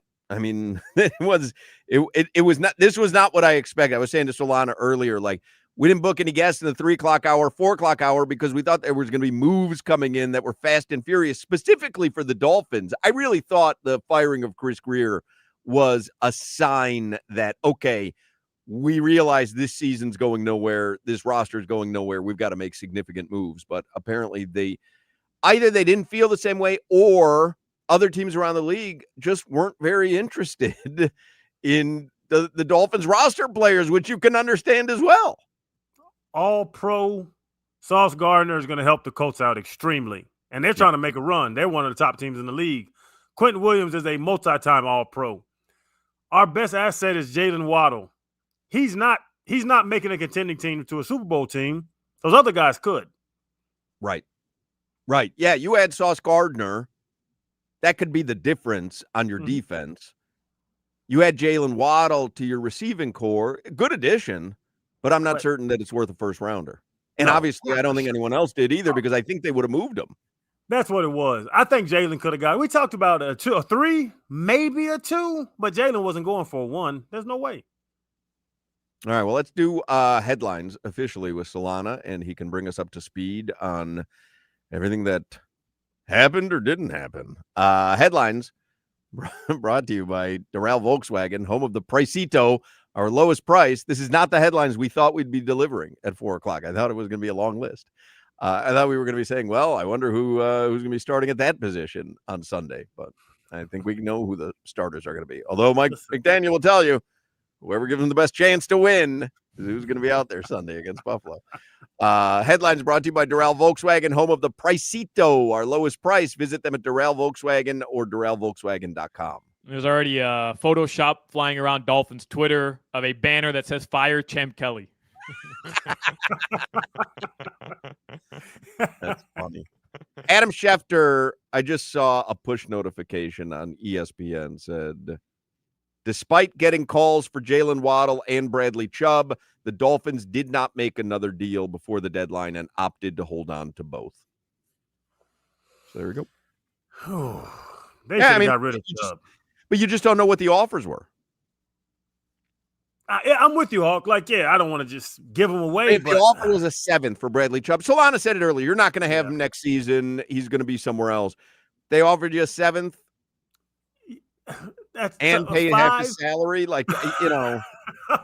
I'll negotiate with the 5. We could land on a 6. Like, what are we doing with Bradley Chubb? Honestly, what is any player on this team going to change the outcome of this season for? Like Bradley Chubb, we get a 7, Hawk. Let's say it. Cincinnati Bengals want Chubb.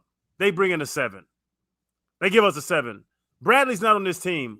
Are we winning or losing more or less games? Nope. It's moving the needle at all. Nothing. No player on this team is going to move the needle for the Dolphins like that. Again, I'm surprised. This is not the way I saw today playing out for the Dolphins. According to Ben Albright, he says the Dolphins wanted a first and more for Waddle. Teams weren't willing. No way. Yeah, I mean, I get it. But is there a team you can think of, first of all, that's a receiver away? No. No, the Bucks, all their receivers are hurt, but they're going to come back, and they're not giving up a 1 for Waddle. I mean, you don't know that. I mean, who would have thought the Colts were giving up 2 firsts for Sauce Gardner? I'm just saying, like, you're looking at what some of these players got around the league, even some of the receivers, what they garnered in terms of value. Bro, Waddle at least a first. I think the Dolphins are fair to have wanted a first if they were going to move on from their best player on the roster. That's their best player by far, him and Devon Achane. And they don't want to move on from Devon Achane, still on a team-friendly deal. No, I get them not wanting to move on for nothing but a first or better. But I also understand there not being a market for him asking for a first. But Solana, you saying your best player on your team is moving me in the other direction, saying that's sad to say that Jalen Waddle's the best player on your team. I mean, look, I like Waddle a lot more than you do. We've established that when you didn't think there was a chance in hell he could put up wide receiver 1 numbers. I think he has when Tua's been able to see over the line of scrimmage and throw him the ball. Like, I still think, Crowder, I mean, that is a massive indictment. We talked about it before you jumped on, which is the Jets, they're tanking. They're trading 2 of their best players. Look at what they're getting in return. And the Dolphins, even if they were to trade their best players, they're really trying to force teams to send them that type of value. Like, what does it say about the status of the roster overall? Yeah. That's what it is. Ain't good. Quentin Williams, multi-time All-Pro. That means he's one of the best 2 tackles in the world. Sauce Gardner, multi-time All-Pro. One of the best 2 corners in the world. Jalen Waddle hadn't sniffed a Pro Bowl. Even fourth picks, 5th pick, 6th receiver, nothing. Man, you down on Jalen Waddle. Oh, no, he's not wrong, though. That's facts. He's not wrong. He hasn't been a Pro Bowler. He hasn't, like, I understand what you're saying. Hey, give him the number 1 give him the number 1 role all season long. He'll put up quality numbers. I'm not disagreeing with that, but he does not have the accolades that Sauce Gardner has. Solana, don't look it up, Solana. I know Jalen Waddle has been to the Pro Bowl. It's a fact. It's just my mind that knows that. Injuries, though, it's politics. All right. So what do you guys want to do here? Like, do we just turn the page then? On let's turn the page. What the hell are we going to do? We're going to talk about this for the rest of my life? All right. So I'm going to turn the page here. Go to the Heat. Let's go. Move on to the NBA. Before we get to the Heat, tonight is Tuesday. You know what that means? We'll get another 5 minutes of Michael Jordan rambling on to Mike Tirico about how his era was better than the current era. I mean, I can't wait, Hawk. I can't wait to see what Jordan has in his bag today. I thought you were going to say tonight is Tuesday. You know what that means? FIU's playing football. All right.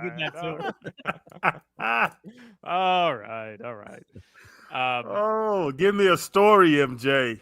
So I read this in Front Office Sports this morning. Michael Jordan could agree to 2 or 3 more interviews with NBC Sports as part of his MJ Insights to Excellence series, which, by the way, I didn't even know it was called that. I mean, what? Just the name of the series. It just How so are you not lame, enjoying man. this interview session with Mike Tirico? I cannot wait for tonight's developments. I can't, like, to me, this is some of the most compelling television that. What are you laughing at? To me, this is some of the most compelling television, because I thought to myself, like, how is Amazon? Is this on Amazon? What is this on? NBC. NBC, Hoch. Yeah, no, I thought to myself, how is NBC going to do it? Because ESPN, TNT, excuse me, has had the preeminent pregame show for the longest time. And now ESPN is licensing inside the NBA. And I'm like, how is NBA, they're bringing back Round Ball Rock. So how are they going to compete? And then I saw the first edition of the MJ Sit Down with Tirico. I saw the second one. And I said, oh, now I know how they're competing. And they blow that Barkley show out of the water. Okay. What? I don't know what you guys are missing. No. Okay. You're just staring at MJ with the heart eyes. That's all you're not listening to what he's saying. This is nothing. I think it's fascinating. Have you ever been to Egypt, to the pyramids? No. And it's like mysterious. I have been to the Luxor, though. Okay, well, if you ever go to Egypt and you hear about the pyramid your whole life, and you're like, oh, it's a secret. You've never been inside a pyramid. They have doors. You actually walk inside the pyramid, and it's just some rocks and dark. It's a mystery about Jordan because he never talks. We walked inside Jordan's mind for a couple weeks. It's rocks and dark. That's all it is. What are you talking about? I'm getting nothing. I'm getting insights to excellence. I don't know. Like, are you watching it on mute? No, I'm being serious. Are you watching it on mute? I'm getting insights to excellence. And if anyone that he's nervous, he's nervous shooting free throws in front of little rich kids. I thought that was insightful. Insights to Excellence sounds like a Denzel Washington autobiography title, which Crowder 100% would have behind him on his library. Yeah. Oh, New York Times bestseller. Please, replace FJ with an AI version of Denzel Washington, and Crowder will tell you how profound the whole series is. Jags acquired Jacoby Myers from the Raiders for a 4th and a 6th. Yeah. Because Brandon Thomas can't catch. Brian, what the hell's his name? The boy can't catch. Brian Thomas. Yeah. And Rashid Shaheed, he's headed to the Seahawks. Those are, other than what the Jets did, those are the two, I think, most noteworthy trades, unless I'm missing one. But I love what the Colts are doing. I mean, they are all in. Could you imagine if they go to a Super Bowl with Daniel Jones as their quarterback? Shane Steichen is a genius. I mean, honestly, that's crazy. Like, to be halfway through your first season with Daniel Jones and go, mortgage the future. We've got it all. That's crazy. So we bring in a Shane Steichen. We're only 3 years away. As I said to Solana, like, we're just a season and a half removed from Tua shouting, show me the money at Dolphins camp, and everyone going crazy for him, standing O. And now we're trying to figure out, well, how do we get out from under this? And what are we going to do, at the quarterback position? Because he's not the guy. And Indianapolis has had 1/2 season with Daniel Jones. And they're like, go get everyone. Red alert. We're going to the Super Bowl. Yes, That's crazy. No one saw this coming. No. The Daniel Jones side is the more surprising side, honestly. Yes. Well, yeah. Well, Tua's demise or Daniel Jones' success. I would say Daniel Jones is the biggest surprise. That's a push. That's a push to me. No, it's definitely and it's not even like disrespect to Tua. I think it's respect to Daniel Jones. Bro, we thought this guy was the worst quarterback in the NFL, man. Well, we thought Tua was a $250 million quarterback. Well, you did. Chris Greer did. And Hoch and Chris Greer. Hey, I'll go back and listen to your reaction after that contract. Crowder flipped real quick on Tua. I don't know what happened, but Crowder flipped real quick going into this season on Tua when he was like number one Tua supporter going into 2024. I was always on the Tua's a top 10 quarterback. He's not great. He's in the top 10 of the world. You know what got to me is when he started getting sassy out the mouth in the offseason, and then he started playing bad and all. I was like, then I really turned on him then. I do respect the Colts for going all in because they're first place halfway through the season in the AFC. They're 7-2. They're going to win their division, but it does have home loss to the Bills, Chiefs, or Ravens written all over it, does it not? In their first playoff game, right? It feels that way. Yeah, first round exit, guaranteed. Even if they get the bye, right? Let's say they end up going the stretch, they get the bye.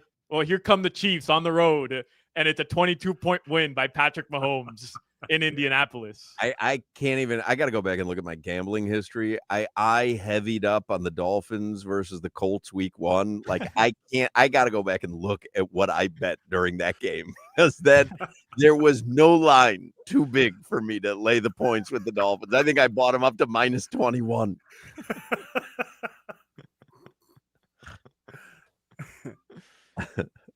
Hey, so the Canes are 6-2. Notre Dame is 6-2. This has kind of been a massive talking point on Canes Twitter over the past 24 hours. Miami's ranked 18th at 6-2. Notre Dame is ranked 10th at 6-2. There's a lot of chatter on Canes Twitter about if the Canes and Notre Dame finish the season 10-2. So both teams run the table the rest of the way, which early losses just don't matter like late losses. And right. I mean, which team would go in over the other if there was one spot remaining in the college football playoff? By a mile. Yeah. There's an anti-Miami bias. Week 1 is so far from people's memories. Like that's not even no chance that even becomes a topic of discussion. I'll get it on the head. Nope. Even though Miami beat them head to head, like does a head to head? That was in August. Yep. August. That was in August. All right. I think you guys are right, but it's stupid. It really is. No, and they've been bashing people. It's you know what? It's crazy. It's what we talk about with the Canes. Because after that game, they start winning games 56-30 and 56-13 and 28-7 and 36-7. Like the style point things Notre Dame got. If you're watching a UM game in the last month, you're not saying, hoo, these boys are balling. That's the thing. Like everybody watches the most recent games, and you're telling me someone's going to go, yeah, but at the end of August, I saw the Canes beat Notre. Like, just doesn't work that way in college football. They figured it out because Alabama got whooped by Florida State, and Alabama's going for sure. Right. Yeah, but it's stupid. Like last year, the idea that the Canes didn't make it because I get it. They're 2 losses at the end of the season. That's what people were remembering. I get that. But what does it matter? It should be body of work, should it not? And if the Canes beat Notre Dame, and those are the last 2 teams, then body of work suggests the Hurricanes were the better team. I don't want to have this conversation after losing to SMU. Save it for later in the year.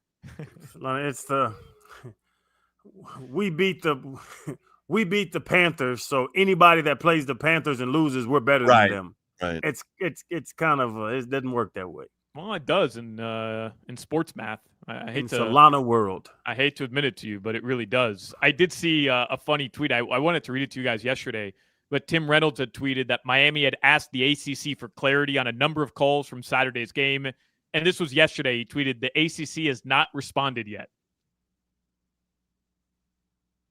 The one that upset me was the roughing the pass or the unnecessary roughness on the timeout call. That swung the game ridiculously. I mean, it was way after the whistle. I'm not arguing for the call, but what you do see in those instances oftentimes is the refs being very, over the top in stopping play. And they seem to kind of want Miami to get that penalty. I don't know. There was something that rubbed me wrong about the way the refs officiated it, because usually they're so demonstrative in stopping the action, that long after a whistle. I think they were surprised because if you see that, which Manny, I'm about to say Manny Diaz. I'm going way back. I'm upset with old Cristobal. Cristobal said he wanted to see what they were going to do so they can set up the perfect defense against it. But when you do that, you don't wait until the last second, like icing a kicker. You see their formation, and then you call a timeout. Yeah, You don't wait until right when the ball is going to be snapped. It's no, it was pointless to waste those 3 seconds that you could have called it earlier. Yeah, that is true. But I do think the fact that Ruben Payne pulled up worked against. 100%. Because you're going, wait a second, you didn't hear it, but he did. Yeah. But now we're penalizing someone for hearing loss? Well, that doesn't seem fair. That's HIPAA. That's HIPAA. The ACC refs broke HIPAA laws. Oh, send it in, Hoch. At this point, Cristobal will try anything. So you know what? the dumb penalty in that game, the brutal one was earlier before they had tied it. They throw a deep pass. The Canes do, and they don't call pass interference, which was pretty evident. He was being held. The receiver was being held. I don't remember if that was JoJo Trader or not, but he was being held. But then they called a hold on Miami.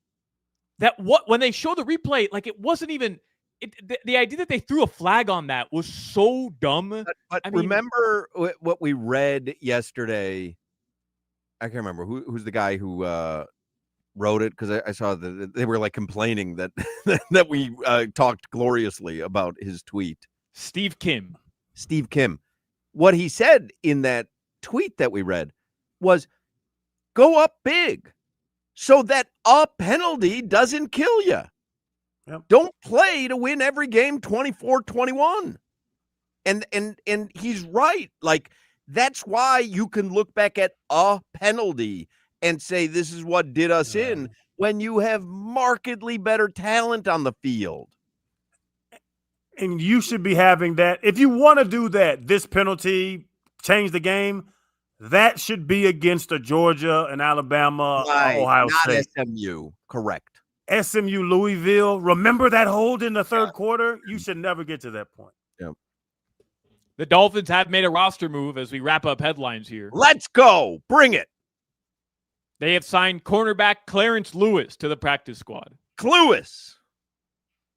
Man, ain't nobody named Clarence cover nobody in their life. What are you talking about? Clarence? Name who's Clarence? Name an athletic Clarence. Clarence? Clarence. You're talking about Clarences?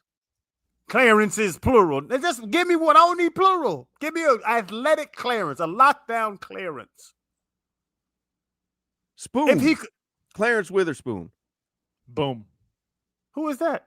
I don't know. I think I may have just made that name. But any Witherspoon, you call them Spoon, and it sounds like they're a very good athlete. Right? Did you like when I said Spoon? Isn't there a Clarence Witherspoon? I don't know. I know a Willie Witherspoon, but he got locked up. No, because if your name is Clarence and you become NBA player. If you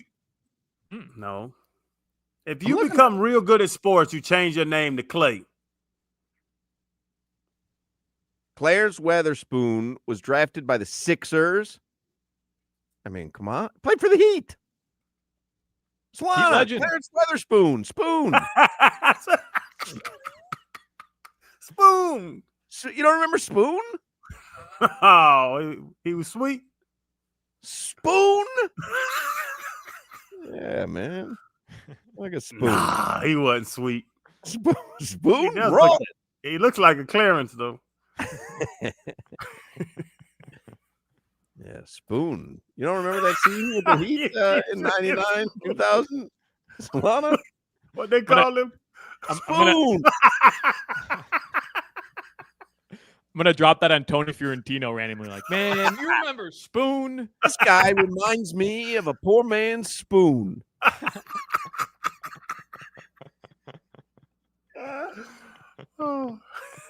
Please text me before you get into that with Tony. On January 24th, 1999, Witherspoon signed as a free agent with the Heat. After one season with the team, he was traded to the Cavs in a 3-team trade that sent Brian Grant to the Heat. So you can thank Spoon for Brian Grant. Yeah. Appreciate it, Clarence. Thank you, Spoon. So we're pretty much halfway to a Mount Rushmore of spoons, are we not? We got Witherspoon. We got anyone named Spoon. Anyone named Spoon? The spoon they give you at like a Japanese style restaurant. You know, it's more of like a. It's not a the little traditional white spoon. one. The little little soup white It one. almost looks like a ski jump coming down the Right. thing. Yeah. Yeah. John Witherspoon. And John Witherspoon. Boom. All right. Well, that's your NFL trade deadline update. Your weather in South Florida, partly cloudy. Tonight, the lows are going to drop into the mid-70s, sponsored by Chill Zone AC, featuring reliable Root AC systems. Make your AC great again. Visit chillzoneac.com. Spoon, man. I cannot remember. That's just Spoon. Spoon.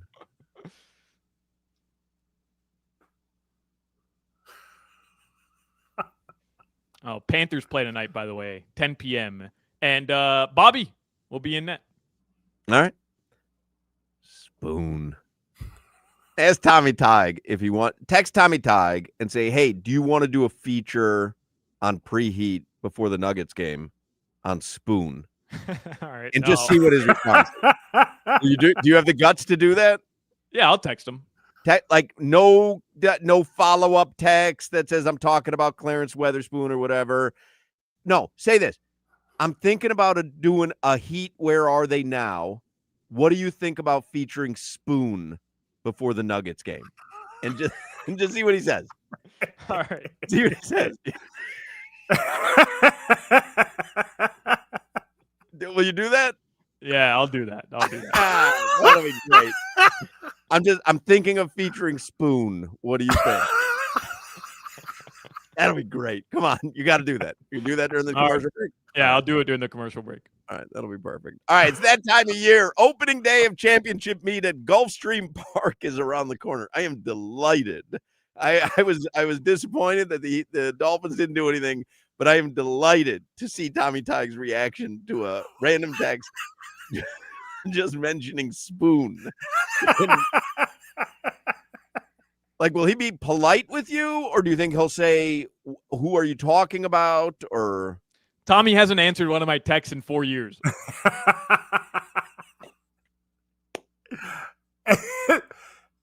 And if he says who, answer back seriously. You know, Spoon, Clarence Witherspoon. The spoon, the big spoon. no. Big Spoon. No, just Spoon. Just Spoon. We have breaking news, actually. All right. Breaking All right, news let's right go. now. Let's I don't go. know if you want to fire off the breaking news music. Give it to me. The New Orleans Pelicans have announced that Zion Williamson has been diagnosed with a grade 1 left hamstring strain. Will be reevaluated in 7 to 10 days. I gotta see if they're Months. making me an offer for my MVP. 7 months. I can't believe that.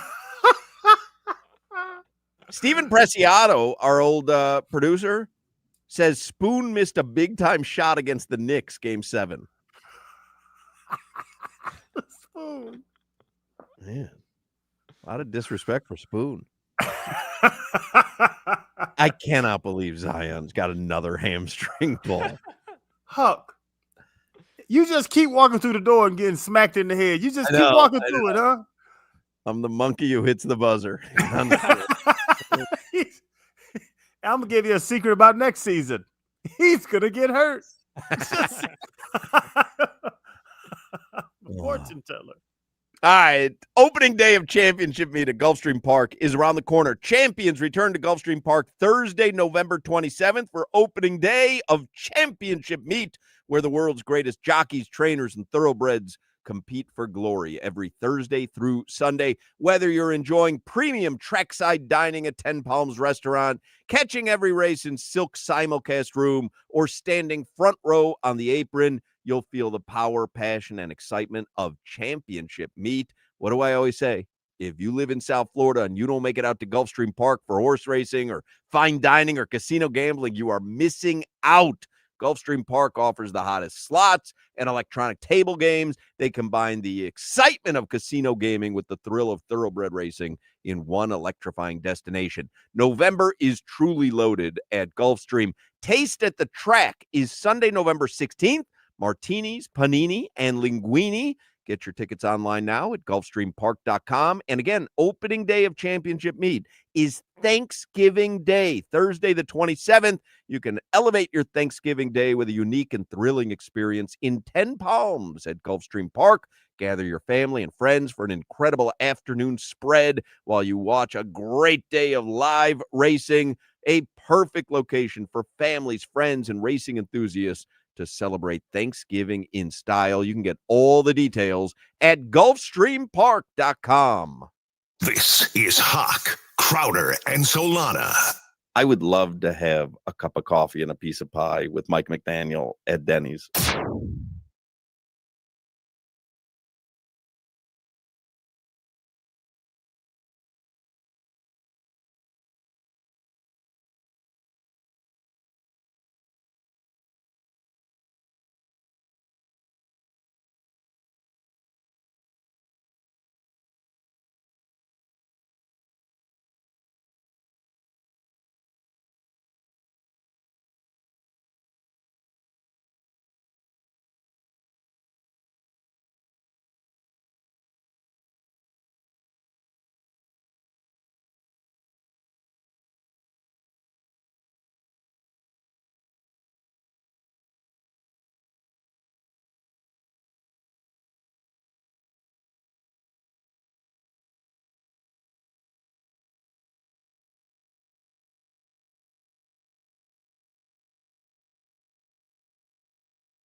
Oh, I like that, Jimmy.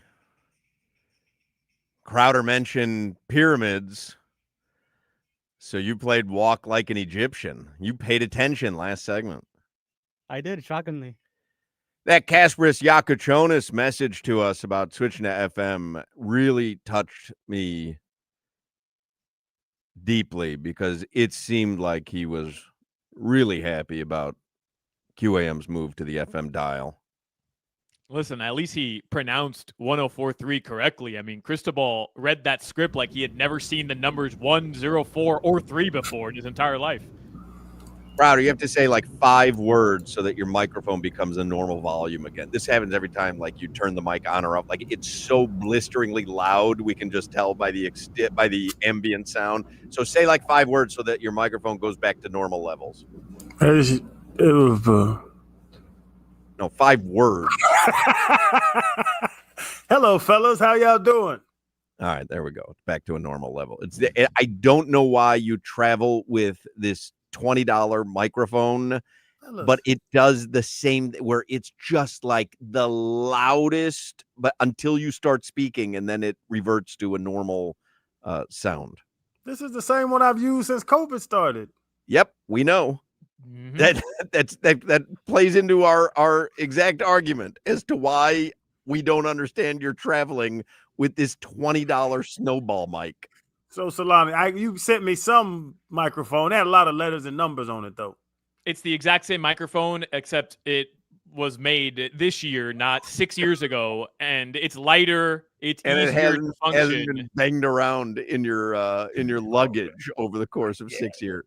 I don't lease cars. I buy them until they run out. Right. It's run out is our point. Like I don't know. It's run out. Okay. Elaine Poupart. Am I pronouncing his name? I've done this for years and I just can't. Alan Poupart. Alan Poupart. And who does he cover the Dolphins for? SI.com. All right. And he does a really good job covering the Dolphins. And a lot of people have been talking about how the Jets now have 5 first-round picks over the next couple of seasons. He points out on Twitter, as a reminder, the Dolphins had 5 first-round picks and 4 second-rounders in 2020 and 2021 combined. The 9 players they drafted were Tua, Austin Jackson, Noah Igbenogany, Robert Hunt, Raekwon Davis, Jalen Waddle, Jalen Phillips, Javon Holland, and Liam Eichenberg. Ooh. I mean, the Jets have essentially that. The Jets have 5 first rounders and 3 second rounders in the upcoming draft. So they have 8 total picks, where the Dolphins had 9 those 2 seasons. You know, when you have 9 combined first round and second round picks over the course of 2 consecutive drafts, that should be the basis for a successful organization, because that's how you build. And it just didn't play out. I mean, the only guys that they still have from that are Tua, Austin Jackson, and Waddle.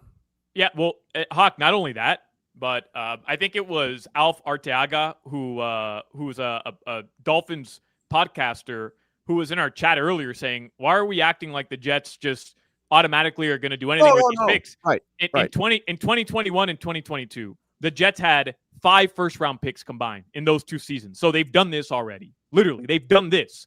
And they drafted Zach Wilson, Elijah Vera Tucker in 21. And in 2022, they drafted Sauce Gardner, Garrett Wilson, and Jermaine Johnson. And 3 full seasons later, they stink. Yeah. So, like, the idea doesn't here guarantee you anything. We watched it with the Sixers. I mean, we watched it with the Sixers for years. Right. But I don't know. And there's probably not a precedent on a successful drafting team, a guy that really built a team, like the Ravens having 5 picks, 5 first rounders and 4 second rounders in back-to-back years. But even look at that. We know Noah was terrible. Robert Hunt was good. He's gone.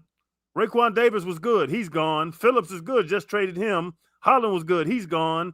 Liam wasn't that good. Waddle's still here. Austin Jackson's always hurt. Like the hit rate on those weren't bad because they're still starting in the NFL. We just can't keep guys around. Robert Hunt was a Pro Bowler with the Panthers before he got hurt. Yeah. That's why they gave him $100 million. We have trouble at guard. You drafted a guard 4 years ago and then let him walk because he was too good and you didn't have the money to pay him. Where the Panthers tonight? You say they're in Anaheim? Anaheim, yes, sir. Doug Plagans, Panthers radio voice, just texted me a picture. He's at a convenience store in Anaheim of Blue Diamond almonds. You know, I like those smokehouse almonds that they make. You ever have the wasabi soy ones, right? Yeah. How about this? Blue Diamond almonds, cherry Slurpee flavor. Them Canadians are weird. Well, Anaheim's in the U.S. Huh. Anaheim is in the same state you're in. Where am I at? This is just shocking. Oh, this is California? Did you think Anaheim was in Canada all these years? Maybe Arizona. Anaheim, California? Are you Portland. in LA? Are you in LA? I'm in LA, yeah. Yeah, well, you're about a 20-minute drive from Anaheim. You could go see Doug Plagans by halfway through the 5 o'clock Funky Buddha happy hour.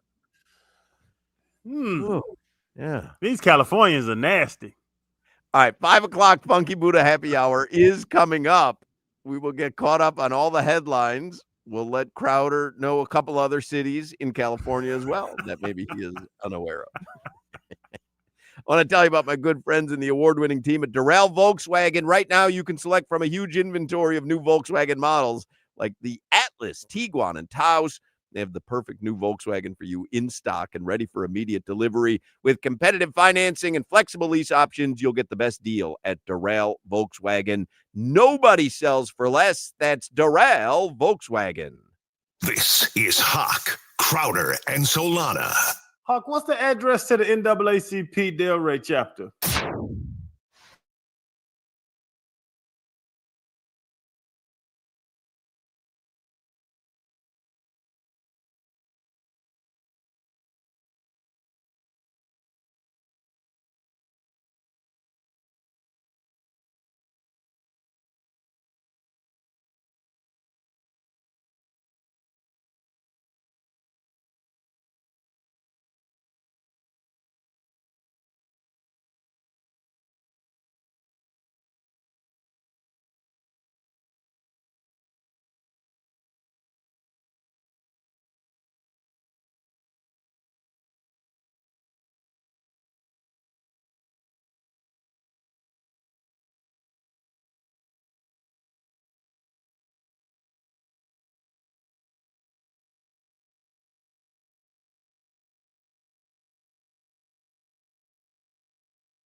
5 o'clock hour is the Funky Buddha Happy Hour, brought to you by our friends at Funky Buddha Brewery. Now, are you playing this, Jimmy, because they have Texas Hold'em at Funky Buddha tonight? Is that why Yes, you're I playing am. Poker Face? That is good work out of you. Texas Hold'em tonight at Funky Buddha in Oakland Park. They've got games going off at 6 and 8 o'clock still. There's that massively loud microphone that it's staggeringly loud until you What does it do? I'll imagine something really loud. And then I don't know what else to do with it, but it's every time you turn it on from a remote location, and then after you start talking, it modulates itself into the proper volume. Oh, okay. So set modulation. No, it's just you need a new microphone. I don't know how else to make this more clear, but Solana's been telling you this for 2 years. You need a new microphone. What if I pre-modulate? I don't know what that means. So new microphone. Send me the picture, Solana. All right, we'll do. 5 o'clock hour is the Funky Buddha Happy Hour. So this Friday at Funky Buddha, it's their beer pairing dinner. It's roasted butternut squash soup, grilled hanger steak with horseradish potato croquette, house-made smoked duck pastrami, and more. It's a 5-course beer pairing menu hosted by executive chef Jeff Vincent. Saw Chef Jeff on Thursday when we were there, and it's at Funky Buddha's rustic event space area. So it's Friday. It starts at 7 p.m., and you can get tickets. Limited tickets are still available at funkybuddha.com, but that's a fun night. Do you know, I texted Chef Jeff earlier, they are not doing buffalo wings for the Dolphins-Bills game on Sunday. Would you like to know what they are doing for the Eat the Enemy promotion? Buffalo flaps. Solana, would you like to guess? What about like a buffalo dip? Oh, that's not a bad guess. A little like a buffalo chicken dip. Yeah. Yeah. They are doing buffalo balls. But it's like a meatball. Rocky Mountain oysters? No, it's like a meatball. It's bison, and you know I love the bison.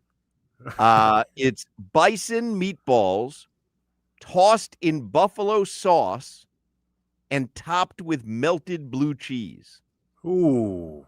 That sounds fantastic. That does sound good. That sounds fantastic. Buffalo balls Sunday during the Dolphins game at Funky Buddha in Oakland Park. How many come in it? How many come in order? Well, better be 2. Sign me up. They're missing a great opportunity. If there's So if you're tuning in now at 5 o'clock and you're going, oh, it's NFL trade deadline day, I'm sure the Dolphins made a lot of moves. They did not. They made Nant moves today. They did trade Jalen Phillips earlier in the week, but nothing today.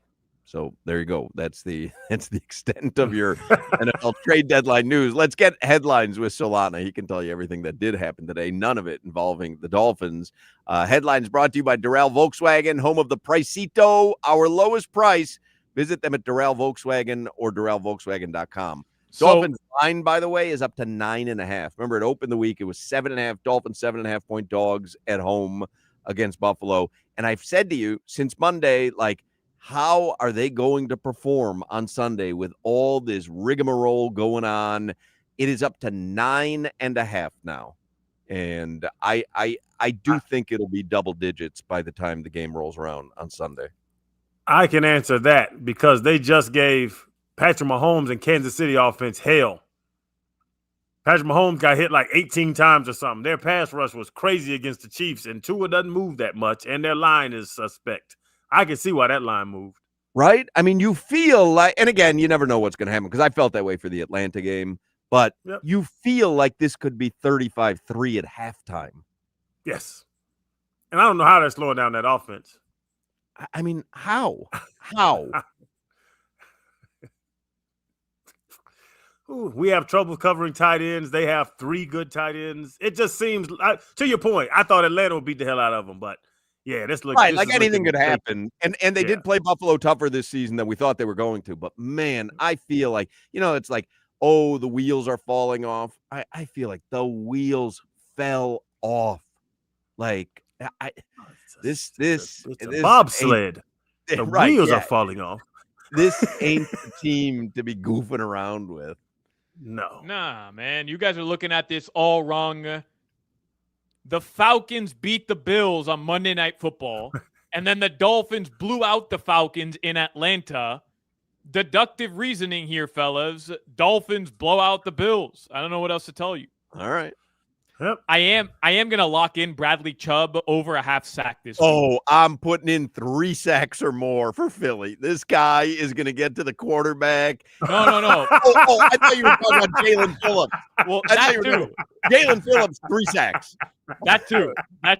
Yeah. Who does Philadelphia play this week? Philly, they were on bye last week. Philly plays, I'll tell you right now, the NFL schedule up. But yeah, I really the idea of Chubb. Everybody expected him to be gone. And Yeah, we're going to have to bail on Solana there. He doesn't have a very good connection. No. We'll see if we can what happened? reconnect with him. What happened? Imagine what you would sound like with a terrible connection. You sound like a robot. Yeah. They play the Packers on Monday Night Football. Oh, Jalen Phillips on Monday Night Football, 2.5 sacks over for sure. What were they doing with him in Miami? You know the narrative. Right. You know it. It was like Noah Igbenogany had an interception on that primetime game, the Yep. first one when he got who was it, Washington, I think? No, Pittsburgh. Pittsburgh. Oh. So Adam Schefter did tweet out that despite getting calls for Jalen Waddle and Bradley Chubb, the Dolphins did not make another deal before the deadline and opted to hold on to both. And then Jeremy Fowler follows that up with the Broncos were among teams that explored a Jalen Waddle trade. In the end, price was steep. Interesting. I just don't know why. I wouldn't guess- give him away. I wouldn't give him away unless the offer was great. So if the offer, and obviously the offer wasn't great, I don't have a problem keeping him. If, like I had said to Solana earlier in the show, if you find out today Waddle was traded and they're getting a 2nd-round pick back, are you going to be pissed? And he's like, yeah, I don't give away Jalen Waddle. That's our offense. I'm not. 2nd-round pick, I wouldn't be upset. 4th, 5th, 6th, 7th, yeah. 2nd rounder, that you can go get a good player in the 2nd round. Yeah, but look at what like some of the other wide receivers went for today. I think Jacoby Myers went for a 4th. I mean, we're talking about Jalen effing Waddle here, who was drafted top 10 in the NFL draft. Like you don't just give those guys away just because. Like I can yell fine effing between Jacoby and Myers. But there's no reason that you have to give him. I guess if you want to shed salary, I guess that would be the reason. If you want to shed salary. That's the reset. What is he, the 3rd highest paid player on the team right now? Yeah. Well, that's the update. How about this from Adam Schefter? Cardinals are going to stick with Jacoby Brissett as their starter this Sunday in Seattle. I thought you said that they were going to go back to Kyler Murray.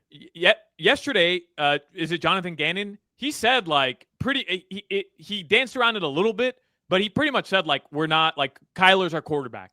But according to his press conference today after their Monday Night Football win yesterday, maybe he slept on it and he's like, is Kyler our quarterback? Maybe Jacoby Brissett is our quarterback. So now he looked good last night. Kyler Murray's the most expensive backup in NFL history. Kirk Cousins, step aside. Here comes Kyler Murray. Could you bench him after beating the Cowboys and scoring all them points? I mean, they looked good, right? Yeah, that would be tough to stop that. What are you eating, Jimmy? More of those M&Ms? Yep. This guy, before My the last show, bag. he went to one of those pumpkins in the studios here that are filled with candy that people didn't want. And he took the equivalent of a family-sized bag of M&Ms. He went through them all, took every bag of M&Ms, and from 1:30 till 11 after 5 right now, has been eating these non-stop. That's not good for you, Jimmy. I disagree. A remarkable number of M&Ms have been consumed by Jimmy Garcia in the last 4 hours. A remarkable number. All you gotta do is take some vitamins, Jimmy. That's what I do. Terrible diet, take a couple vitamins, leave us out. I do take vitamins. But will you still have dinner tonight, or are you full? I'll still have dinner tonight. Really? Yeah.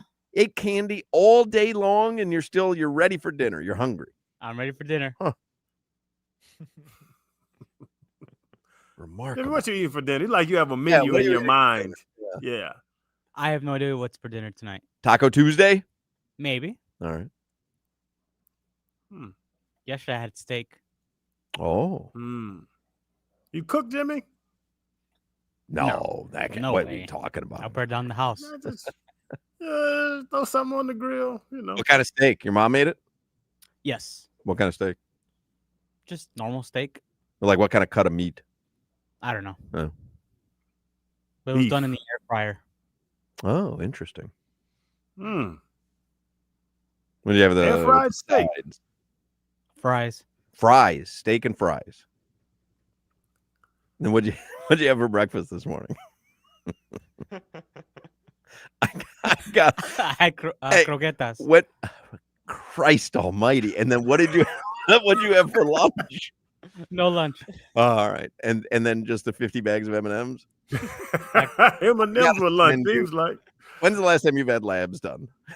I gotta see your numbers. Like a few months ago. How are your numbers?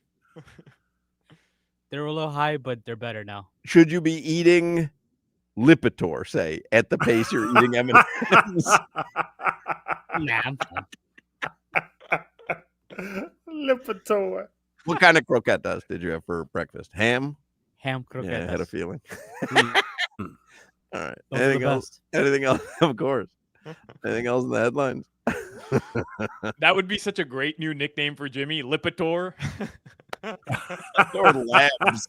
What labs? How are your labs doing? That's not nothing to ask a grown Panels. man. How's your panels? You don't ask people that. So the No Heat beat- veggies? No veggies with the steak? Just French fries, huh? Well, if you count the French fries as veggies,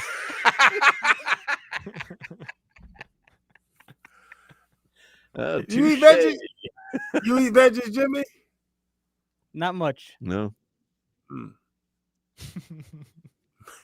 count the green M&Ms? You know it.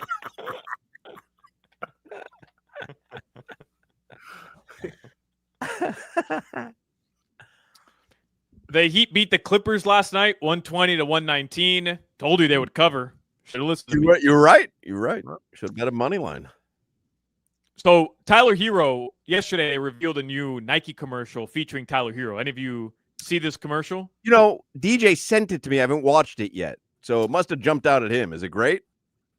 Well, it's interesting. He's sitting in front of a old school TV, like a fatback TV, and he's reading tweets that were sent to him that were hating on him. And all these tweets sound like messages Crowder has sent me about Tyler Hero. So I was going to say, were they tweets from official Crowder? Tyler Hero. telling you right now, there's no world that Tyler Hero is an all NBA player. Uh-huh. Tyler Hero built like a T-Rex. That's funny. And then Oh, look at Tyler there. Tyler's an annoying level of good enough where it's hard to replace him, but not good enough to be a 1 or a 2 on a great team. What? Yeah, that's Crowder's mantra for 3-4 seasons. He is reading my tweets. He better stop smiling. I'm watching the commercial now. And them shoes are ugly. Okay, Assfoot. Did you have dessert last night after your steak and fries, Jimmy? No dessert. No? You have candy in the house? Mm. We did. We used to have Yeah. airheads, but they disappeared We somehow. did, yeah. I didn't eat them. You didn't have dessert last night? No dessert. Jimmy. A little scoop of ice cream, No. chips, When popcorn. you finish your steak and fries, that was the last thing to go in your mouth the rest of the night. What'd you have to drink Right. with the steak and fries? Hawaiian punch? No, Coke Zero. Oh, all right. So you are eating healthy. Yeah. Love my Coke Zero. My guess is, Jimmy, you had more than one croqueta. If you didn't have Oh, he lunch said today. croquetas. Yeah, he woke up. He was famished. He 3. didn't have dessert.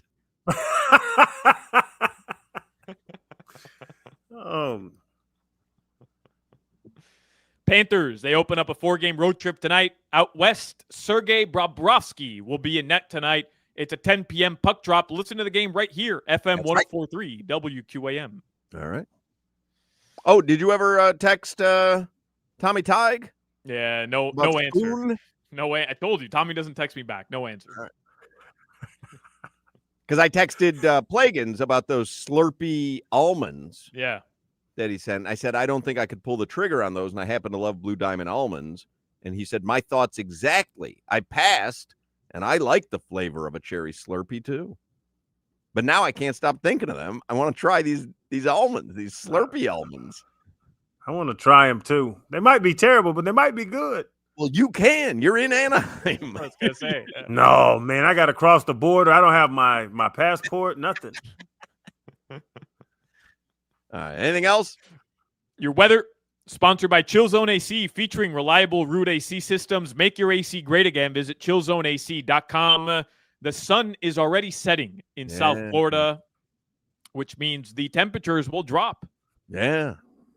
Yeah. All right. That's your weather. That's your weather and your science lesson. Yes, sir.